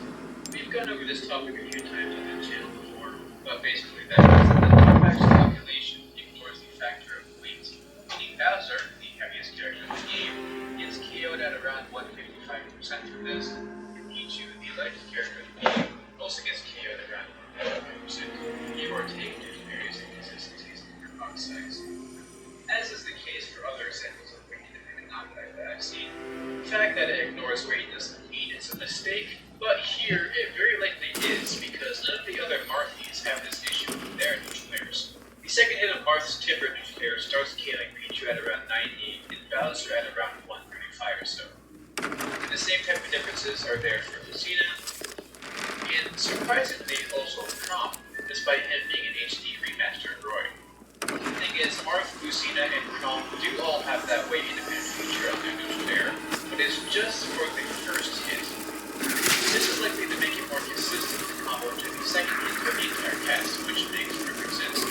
And you got Roy over here, where his first hit is weight independent. Fuck, So I got hit twice. I was gonna say, alright, I only got hit once. If I can do that consistently, that's good enough for me. Which is pretty funny, especially considering that it doesn't even affect Chrom. Speaking of Chrom, people talk about how in Smash 4, the Palutina's Guidance to Robin guest stars Chrom, where the cat pokes fun at him for not being in the game and how he's too similar to Ike, or rather, a carbon copy of Ike. This alone is just poking fun at the existence of other such carbon copies in that game. This I mentioned, you know. But it does really make you think that he would have been modeled after Ike in Smash Ultimates, right? I mean, sure, they did give him something similar to Ike's carbon copy, like, that's it. Everything else is just a carbon copy of Roy, which therefore just makes him a carbon copy of Marth. Okay, well, I guess not quite carbon copy, but I guess hydrogen copy. Anyways, funny, it looks pretty close to the animated. That guy smells. Roy on his own is pretty similar to Marth and Lucina, so having an Echo Fighter for someone who's essentially an Echo Fighter for someone who already had an Echo Fighter is weird, right? It could be redundant, like who doesn't actually have an Echo Fighter, but a lot cooler. This horse is probably already been I doubt anybody just said this bit to the original. Next is mentioned how when Chrom goes into freefall, his animation is likely to be boys. And you can't normally see Chrom's freefall animation, which is basically just because that happened. Using back-end trampoline, we can force it. But here, we see that Chrom holding the sword backwards with his hands, a position that he never used throughout his music, but that Roy uses very frequently. And a quick comparison shows that basically everything about this animation is in it. Makes sense while it's overlooked considering how rare it is to see, but yeah. Continuing with Chrom having left No way. This wasn't in the wiki, but on my Discord, Xbox mentioned how Chrom 2 was still referred to as their blade, the same name that it is for despite the fact that not a single particle of fire had been moved at all. It seemed to have more eligibility than I guess Earth or rock. I mean, I guess maybe there are some flames that they explode in the end. That's not really a flare blade, you know? But wind blade. They even took out the mention of fire that was Roy's descriptor. Alright, let's move on to this game. First, the match levels, or when you get a final smash, or even just area. You see a little effect play over even watches the portrait. This is the effect that always plays over the character's eyes, if they have it, or had it in their spring. So yeah, that means that watching this is, they start even watching at his eyes. Which is a thought that I'm not sure how I feel about. Just like it has eyes on the side. Well, actually, while even watching Gears Flag in the Indian game, he's still a freaking especially if he's seen it in the greatest best being On that I really don't know how to deal with these guys. Shit. Another good way is the Metabox. Still 2D in the camera, not like the Oh, I killed one. However, when you use moves that transform Game & Watch, you notice that the texture of the metal changes. It's no longer a spherical fish. Rather, it looks more like the naked sheet of metal flat. At the very least, it's not the same appearance as the hiding or While it's hard to say for sure, this does imply that perhaps, while Game & Watch himself... Alright, I killed one. The other one should be easy enough. Also, this isn't necessarily related to using the metal box or anything, but apparently the mantle and down tilt is just fully. I have no idea how I never realized they had way more armor. And speaking of Game & Watch transformations, in his showcase, Sure, I forgot to. Yeah, whatever. I'm sure having more money isn't all that bad. The current version, on the other hand, feels more accurate to the actual Game & Watch German appearance. So that's a neat little change. Next, as mentioned how in every single language option for Mr. Game & Watch's tag, it'll include the Mr. portion of the name just the same, even if the rest of the name is changed to match the language. It makes sense since a lot of characters' names act like this, but what's especially interesting is that the only exception to this is Russian, which keeps the Game & Watch the same, but uses their own version of Mr., which you can see right here. It's interesting that Russian is the only language to change this part, even though the other languages have their own variant of Mr., or at least something close, I imagine. I have to wonder why this is the case. If you know anything about that, leave a comment below. I know nothing about this language or culture, but yeah, that's cool. Also, I just couldn't get over how Dark Samus's name in German is Dunkel Samus. I know that Dunkel means dark in German, but come on, Dunkel Samus. I mean, that just sounds hysterical. Speaking of language and culture, at the end of Game & Watch's classic mode, the celebration photo will show Game & Watch using Judge, showing a 3 and a 9. Have you ever wondered what the point of that was? It's close to representing how old Game & Watch is, with his first appearance being in 1980. Sure, I just realized it's the Verdugo fight That would only make immediately after. by the time of its release, Yikes. which is close but not quite right. Well, hard to say these numbers in Japanese, in song. Put them together, you get. Well, not immediately after, I So suppose. that's pretty likely was just. This section's So given how close still it pretty is to stressful, Watch's but at the age, very least there's no instant whatever's kills. connected, it's Stupid bullshit. Either way, though, I still think it's probably just that type of Japanese underfund. Next up, with Midnight, it's mentioned how with his rapid jab, the sound effects of these sword swings don't fit in time with the actual animation. Now, obviously, if you look at it normally, it's just like, yeah, good go. But slowing all the way down, we can actually hear the individual slice sounds.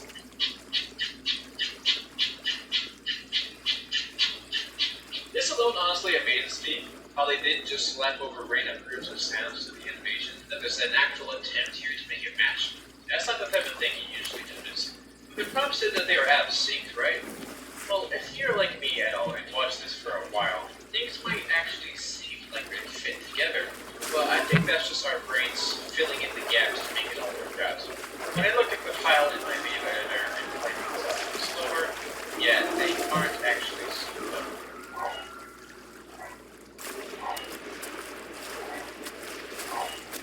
I guess the older version of the move was slower, so that's where this issue is from. It's kind of crazy though. Also, you can see the loop point of this animation right here. It just goes right back to the start of the fun showing frame. Again, I love seeing normally super fast animations slow down like this. I always find something about it. Next up is Pit. It had nothing I was interested in. So now Pit is left out. Sorry, brother. Moving on to Cooler Pit. You know how for their up specials, Pit's wings turn blue, and Dark Pit's turn green? This sort of I think echoes it's better like handgun here. Palutena for Pit and Verity for Dark Pit, which is confirmed in Palutina's guidance conversation. However, in the World of Light trailer, we see that when Palutena gets baked, both Pit and Dark Pit lose their flight, even though only Pit should have been powered by Palutena at that time. Although also in this trailer, Dark Pit is so I guess you could argue that Palutena was able to fly at that time so that they could escape or something. But I don't know why Verity wouldn't do that, especially since she wasn't there, so she should have been safe from getting baked at the time. No, that's just all speculation.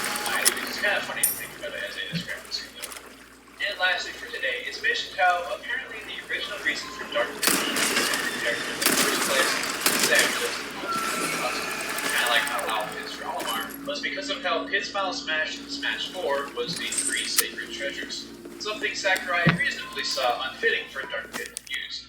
It makes sense, but it's such a small reason that it's really funny to think that this is why we got him as a whole separate character, despite all other violations of lore and canon that happened in Smash. It's also fun to consider that this reason doesn't matter anymore, now that Pit uses Lightning Chariot as his Final Smash, which Viridian says is under her control, so if anything, I don't know why Pit has it. But I mean, both of them could use it now. But you know, since this is the ultimate Smash game, everybody here will not. Of course, Dark Pit is going to stay a separate character. It's just kind of funny though. So starting with Zero Suit, it's mentioned how when she uses her side smash with Star Rodding, and maybe the model will not shake during the charge period. maybe it won't be so bad. Normally a character undergoes that little shake stage during The smash. train section I can Before kind it of do suddenly stops, usually consistently. indicating that you get extra allotted charge time. Maybe I can risk Shake. playing a little longer without saving They again. also make you shake while you charge them. If I save too much in the village. Knowing how the animation is supposed to work makes this look extra cursed. And no, this doesn't get carried over to any of her other smash attacks, just the side smash when the Star Rod actually gets used. Like sure, the home run guy also doesn't cause any shaking, but that animation is way more unique and isn't really a charge attack. And yeah, like I said, this is just for Zeus and Samus, at least from what I can tell. I don't know any other examples of the Star Rod. For other characters, it's normal. Now the wiki does mention that this same error happens with Violet and the Death Scythe, but I didn't see this happen, so I just have to imagine that it's been patched if this was ever. I got a heavy grenade recipe. Next, Or speaking maybe of that's what I charging should make smash instead. attacks, I don't know how many people are aware of this, but Nah. usually when a character charges a smash I want attack, to there's a series of effects that play pages. highlighting around a particular area that looks like this. Generally speaking, they're supposed to highlight the area of danger on the character's model, more or less. So like for Wario's up smash, the effects play near his head, which is what attacks. For his down smash, they play near his waist and butt, which is kind of where the power is going to. And for his forward smash, it's a bit disconnected from anything, but generally they're close to his fist, etc, etc. For Zero Suit Samus, this is also generally the case. Your up smash has the effects play near her gun, as this one causes the whipping whatnot, and your down smash Fuck it, I'm not saving here. but this is probably because the charging animation of the gun itself has plenty of effects that give off the same idea. I think a lot of people probably didn't even know about this. Oh, and then I got another resource. What's funny is that for Samus' side What do I smash, do now? the effects play over her gun. This is despite the fact that her side smash uses her legs, or rather her hands. This is likely a carryover from Raw, because in that game she actually did use her gun whip for forward smash. But going into Smash 4, they changed it to what we know of today. Next up for Wario, it's mentioned how in his showcase trailer, as well as many other sources of pre-release content, his main overalls alt is shown with gold buttons, despite the appearance normally having white buttons, which was of course fixed upon final release. While the button colors for Mario Alright, so do I try to kill this guy? all of the other overall costumes actually do have golden buttons, which is generally how they have worked. So that's probably Is how the they Magnum are. gonna be sufficient? They might have just reused the older assets from the other alts, or maybe they just tried to make it match with the annoying none. Speaking of Wario's overall, Like, I should have kept at least one first aid. for effects like getting inked or using the mailbox, you know, effects that cover the character in something. Wario's face gets completely covered before everything else does, and is the last thing to disappear from the display. This has been in the game for a while and yet has not been patched, despite me definitely covering it on this channel. However long ago that was, I really don't know. Oh yeah, speaking of things I've gone over before, he also talks about a glitch from the past that hasn't been patched out. May as well Wario's try. forward throw would only have one of its two hits connected cannon, resulting in very minor damage loss overall. What have I got to lose? Again, this was covered. Survive or kill, either No, I'm way. still debating whether or not I should cover tribute that I've already brought up on the As channel. long as I get past I usually review try though, to it make it doesn't a really point matter. to not Yeah? repeat myself unless it's a especially since I like to encourage people to watch my very large this is like a series, and also some of these facts were things I covered a long time ago. YouTube analytics do first time. This still gives plenty of first timers. It really is non-first timers, there's no telling what other videos they have and have not watched. First, a prompt mentions how Ultimate is the third time that Snake, Simon, and Bomberman were in the game together. You know, this is a very random combination of characters, I think. But what really gets me about this prompt is that this is the third time they've been together, apparently. The other times were in Dream Mix TV World Fighters and Super Bomberman R, I guess. Like, I don't know, that's just weirdly talking about the art. So, anyways, that was all for Snake. So moving on to Mike. You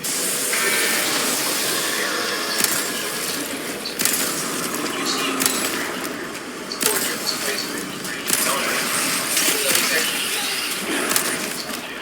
the one in the trailer is that they did playing hide and seek, is that it? The overall design is the same, and you know, it's not the path of radiance. You know, there seem to be a lot of errors in these videos. Well, either errors or things that just changed. I had 5 gunpowder, we can make another flash. Speaking of Ike's alts, it's also mentioned how the Ike Amiibo selects the Radiant non-ultimate costume by default, even though the game uses his path of Radiant alt as his main appearance, namely first slot. Verdugo doesn't have any instant kill attacks, so it makes sense that this scan comes out that way. it plays a big part into why I'm deciding to not save. So I can handle this together.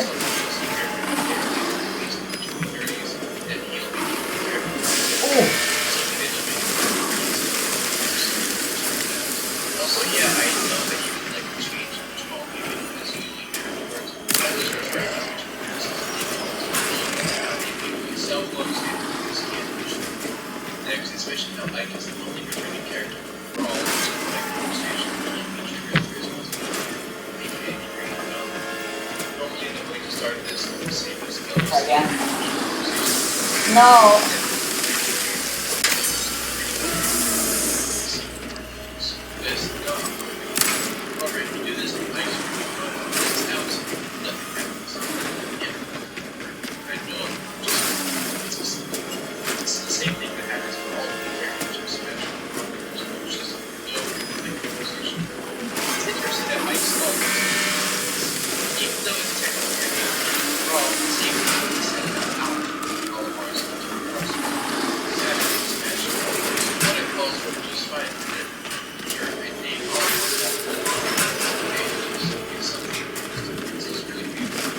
Also, I gotta say, it's There you go.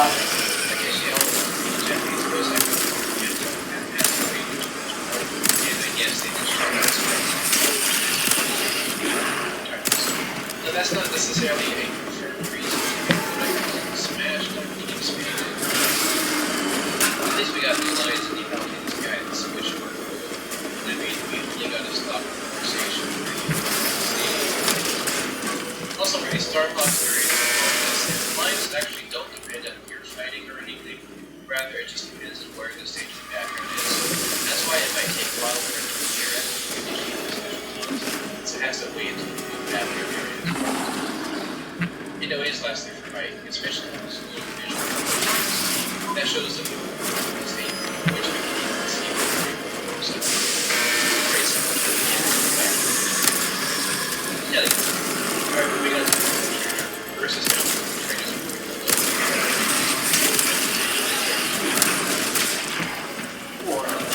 Oh shit. However, despite this, It's gonna keep fighting. I thought I could run for the first aid.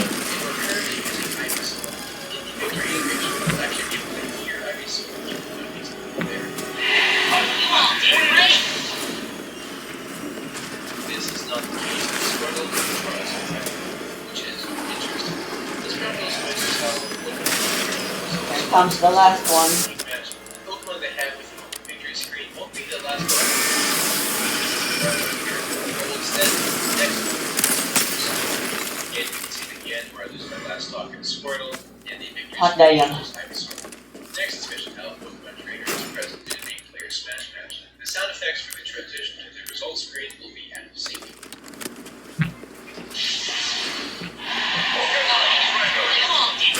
Alright, it's gonna be a bit of a waste of time, but I want to go get the resources here.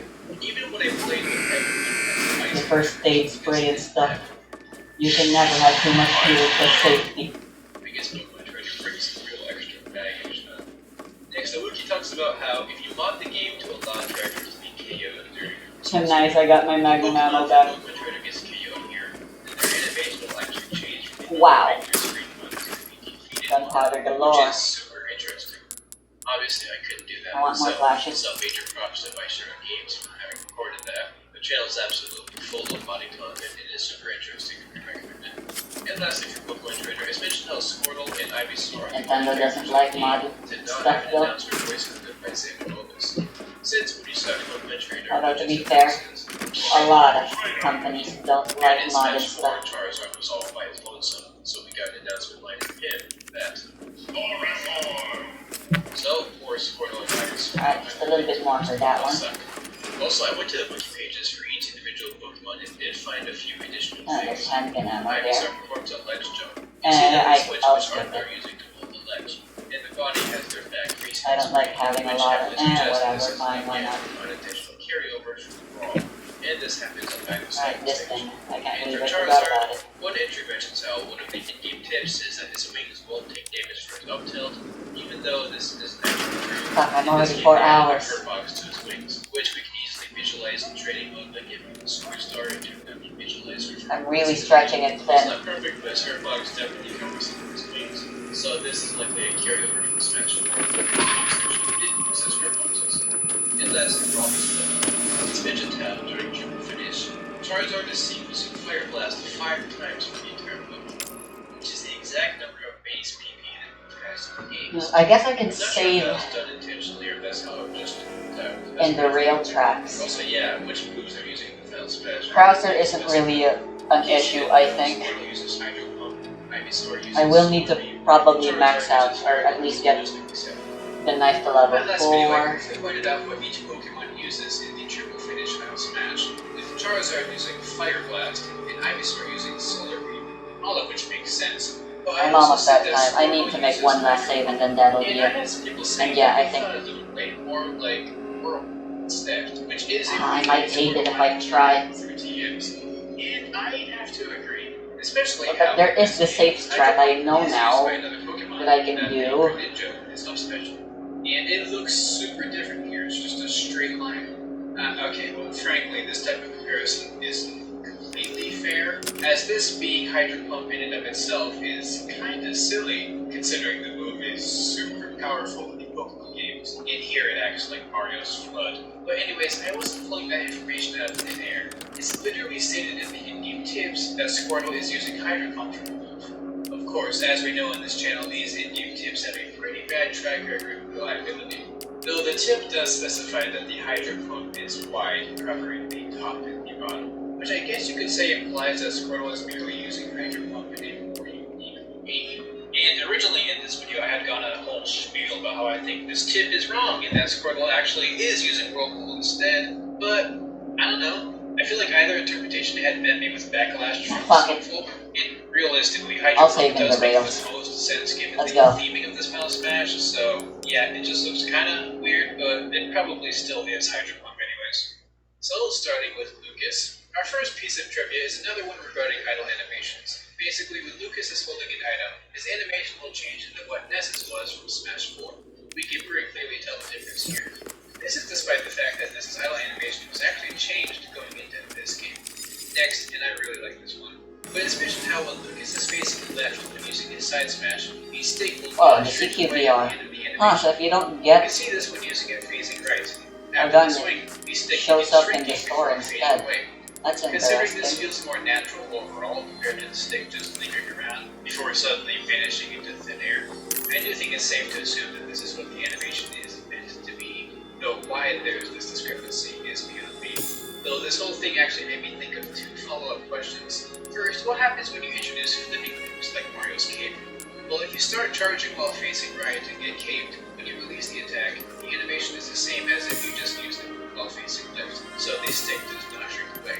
And if you get caped while facing right after releasing the smash attack, the animation will be as if you were facing right, so the stick does properly fade away, with the only difference being that you're kind of mirrored for this bit, with your back to the screen. And of course, this is all true vice versa. Basically, the animation of charging a smash attack and the animation of using the smash attack are kind of separated out. Oh, damn it. Here's the animation that was occurring when they got Check for time, I might actually not be able to do it, and I'll have to start over from the very beginning, which... that sucks. See, when the stick fades away normally, it's gone from sight after only a few frames after Lucas's facial expression begins to look back. However, when it doesn't fade away, it actually sticks around for considerably longer. This means that the stick's actual distance is normally. That makes me wonder if the stick is still present after shrinking down. This is kind of reminiscent of that Dr. Mario factor from a few videos ago. Now, at first, just using the camera, I could see the stick is so small. Then it gets even smaller, and I can't get it. Right side is a skill. It's special Mega Smash mode, and turning it into controls. And in this scenario, I actually can't see it. And stay there for the whole entire. So I went back to the size and I knew for sure that this stick it's just so anyways, the stick is attached and to get into Oh, fuck. actually can't see it. Since we see it or anything, we can confirm that this is the stick. And it's sounded like later in this way time. That was a nice one. Excellent.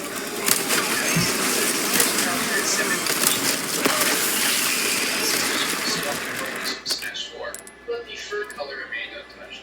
Looking at the wiki's descriptors for the context of each game, this is Smash 4 man. He describes the green as most representative Sonic appearance and Sonic. He isn't that in Smash 4. So I guess maybe it was decided that he was color, not really.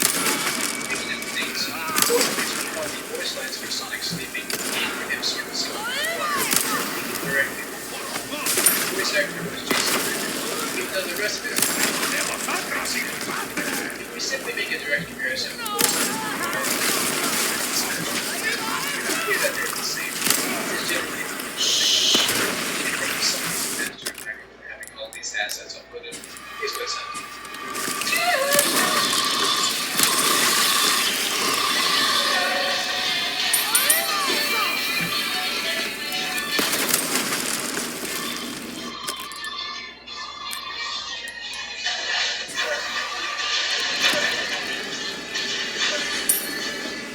Now, without this comparison, it's the Jason Ritter, the second of the Sonic and Brawl.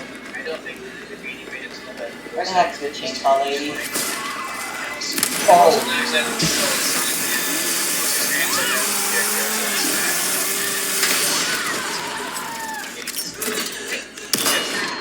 Yeah, that game was cool. Anyways, what is the community? First, it's Mission Tower showcase video for the game. At the section where they showcase Denity's new Final Smash, you can see that his eyes are the same color as they are. However, in the final game, this part of the animation has his eyes retained in Smash below actually before.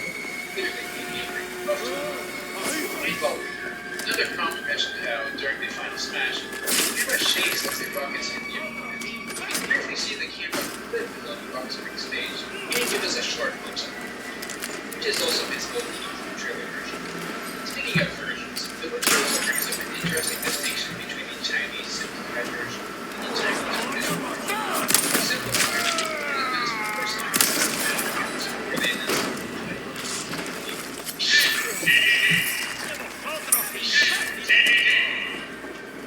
but for traditional, it's just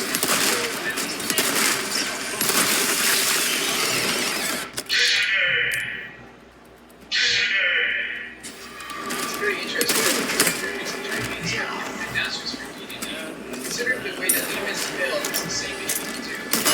Looking at the king right here, though the Chinese is a bit out of my area of expertise, so I can't talk about that difference. Though I did think it was interesting that the Japanese version also shortens to DDD. This one is a bit more consistent, since even the name is shortened to just DDD. It's interesting because he does have a full title in Japanese, which would be the Dayu. It's referred to as this but while we've always seen him in his full titleist D&D and Arthur Blue Smash, he's always just been good at that for Japanese. I tried to look for concrete information on this, but I couldn't really find anything, so my conjecture is that Dayu, or Ki, he's treated more like a title rather than a part of his full character name, similar to other suffixes that are common in Japanese for collectors, like san or sama. Thus, this gets removed from the current character name. Consider he gets called a variety of things in the anime, like cake, I'd like to majesty, and just having these suffixes dropped overall. get the armor fixed. Games also just make use of data. I think it makes sense. It's still interesting that the title wasn't dropped for English version. Let's go rush back for it. Lastly, for DDD, the wiki mentions how in the game's files there's a unique image effect specifically. We haven't talked about this concept on the channel much.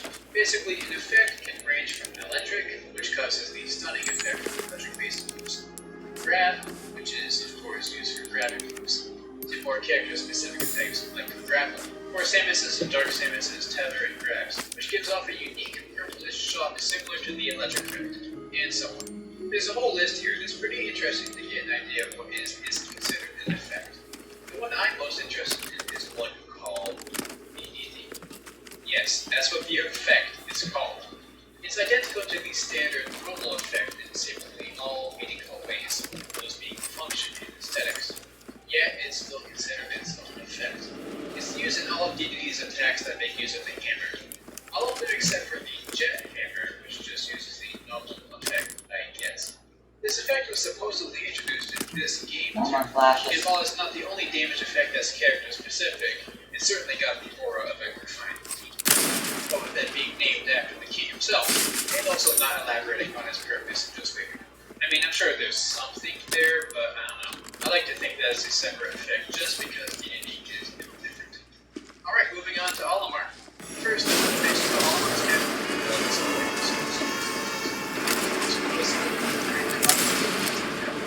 of course, anyone can use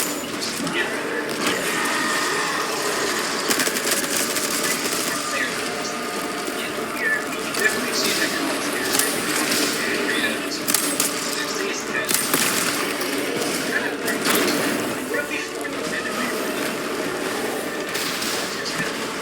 anyways, next division are all more spectrum will change size to match whatever it is they're attached to. Eating, growing, super mushroom, or shrinking. This is the best scene in the attaching technique. Come on, so unfair. They fall off sort of technical. I really want to just throw this guy into the pit, but I don't have a flash grenade.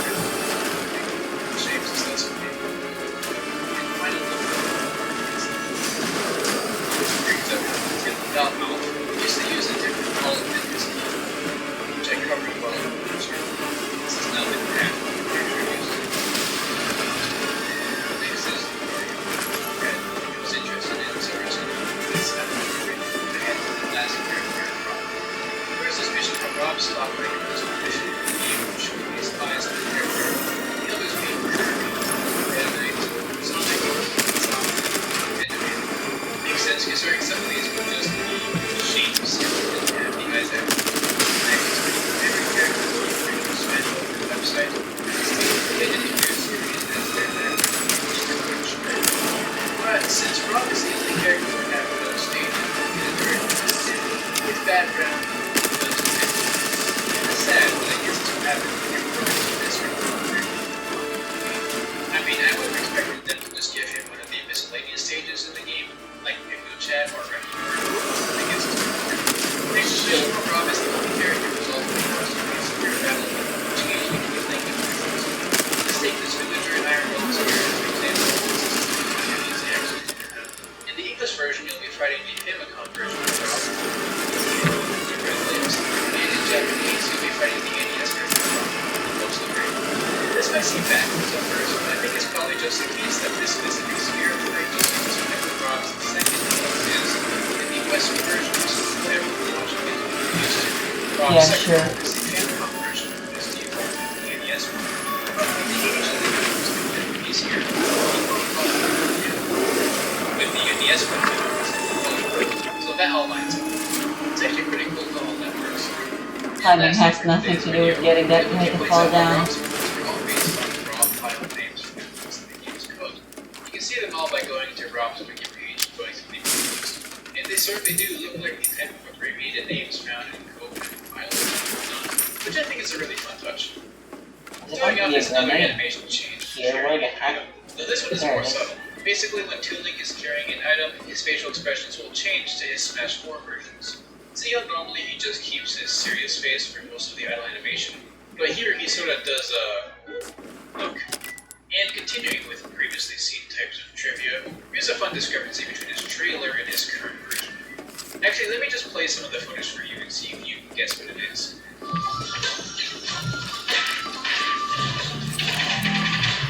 It's the sound of his sword attacks. In the trailer, they're kind of just normal sword-hitting sounds. But in the final version of the game, we get... yeah, the wet noodle. You know, I'll take this as an opportunity to voice my opinion on the matter. But I gotta say, this totally turned me off playing this character when the game first came out. And to this day, I still think the sound effect is deeply unsatisfying. Like when the game first came out, I really wanted to play Toon Link, but I found the sound effects so incredibly unsatisfying that I just opted to stick to Young Link. I've since gotten over that amount of disdain, but I still don't like it. I do admit, yeah, it's a very unique sound within Smash, but I also just feel like it doesn't really work for Toon Link. What's the point in pasting my saves anyway if I'm not gonna get the S rank time? Sound for particularly powerful effects.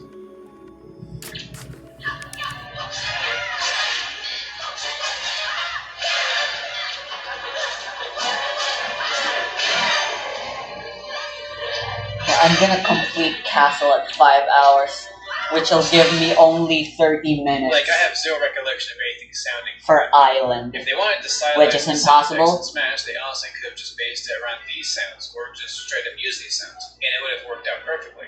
Like, just straight up? I've heard that there's that's no way I what can do tried that. to do, but you could have fooled me. This Twitter poll tells me that the majority of people either like it or don't care, according to the demographic of people who follow me on Twitter. Whatever, I still strongly hold that opinion. And lastly for Toon Link, on a more positive note, the wiki mentions how his upfront, as well as one of his victory screens, has him playing the Wind Requiem from his base game. He puts more emotion into it here, but you can clearly see him doing the up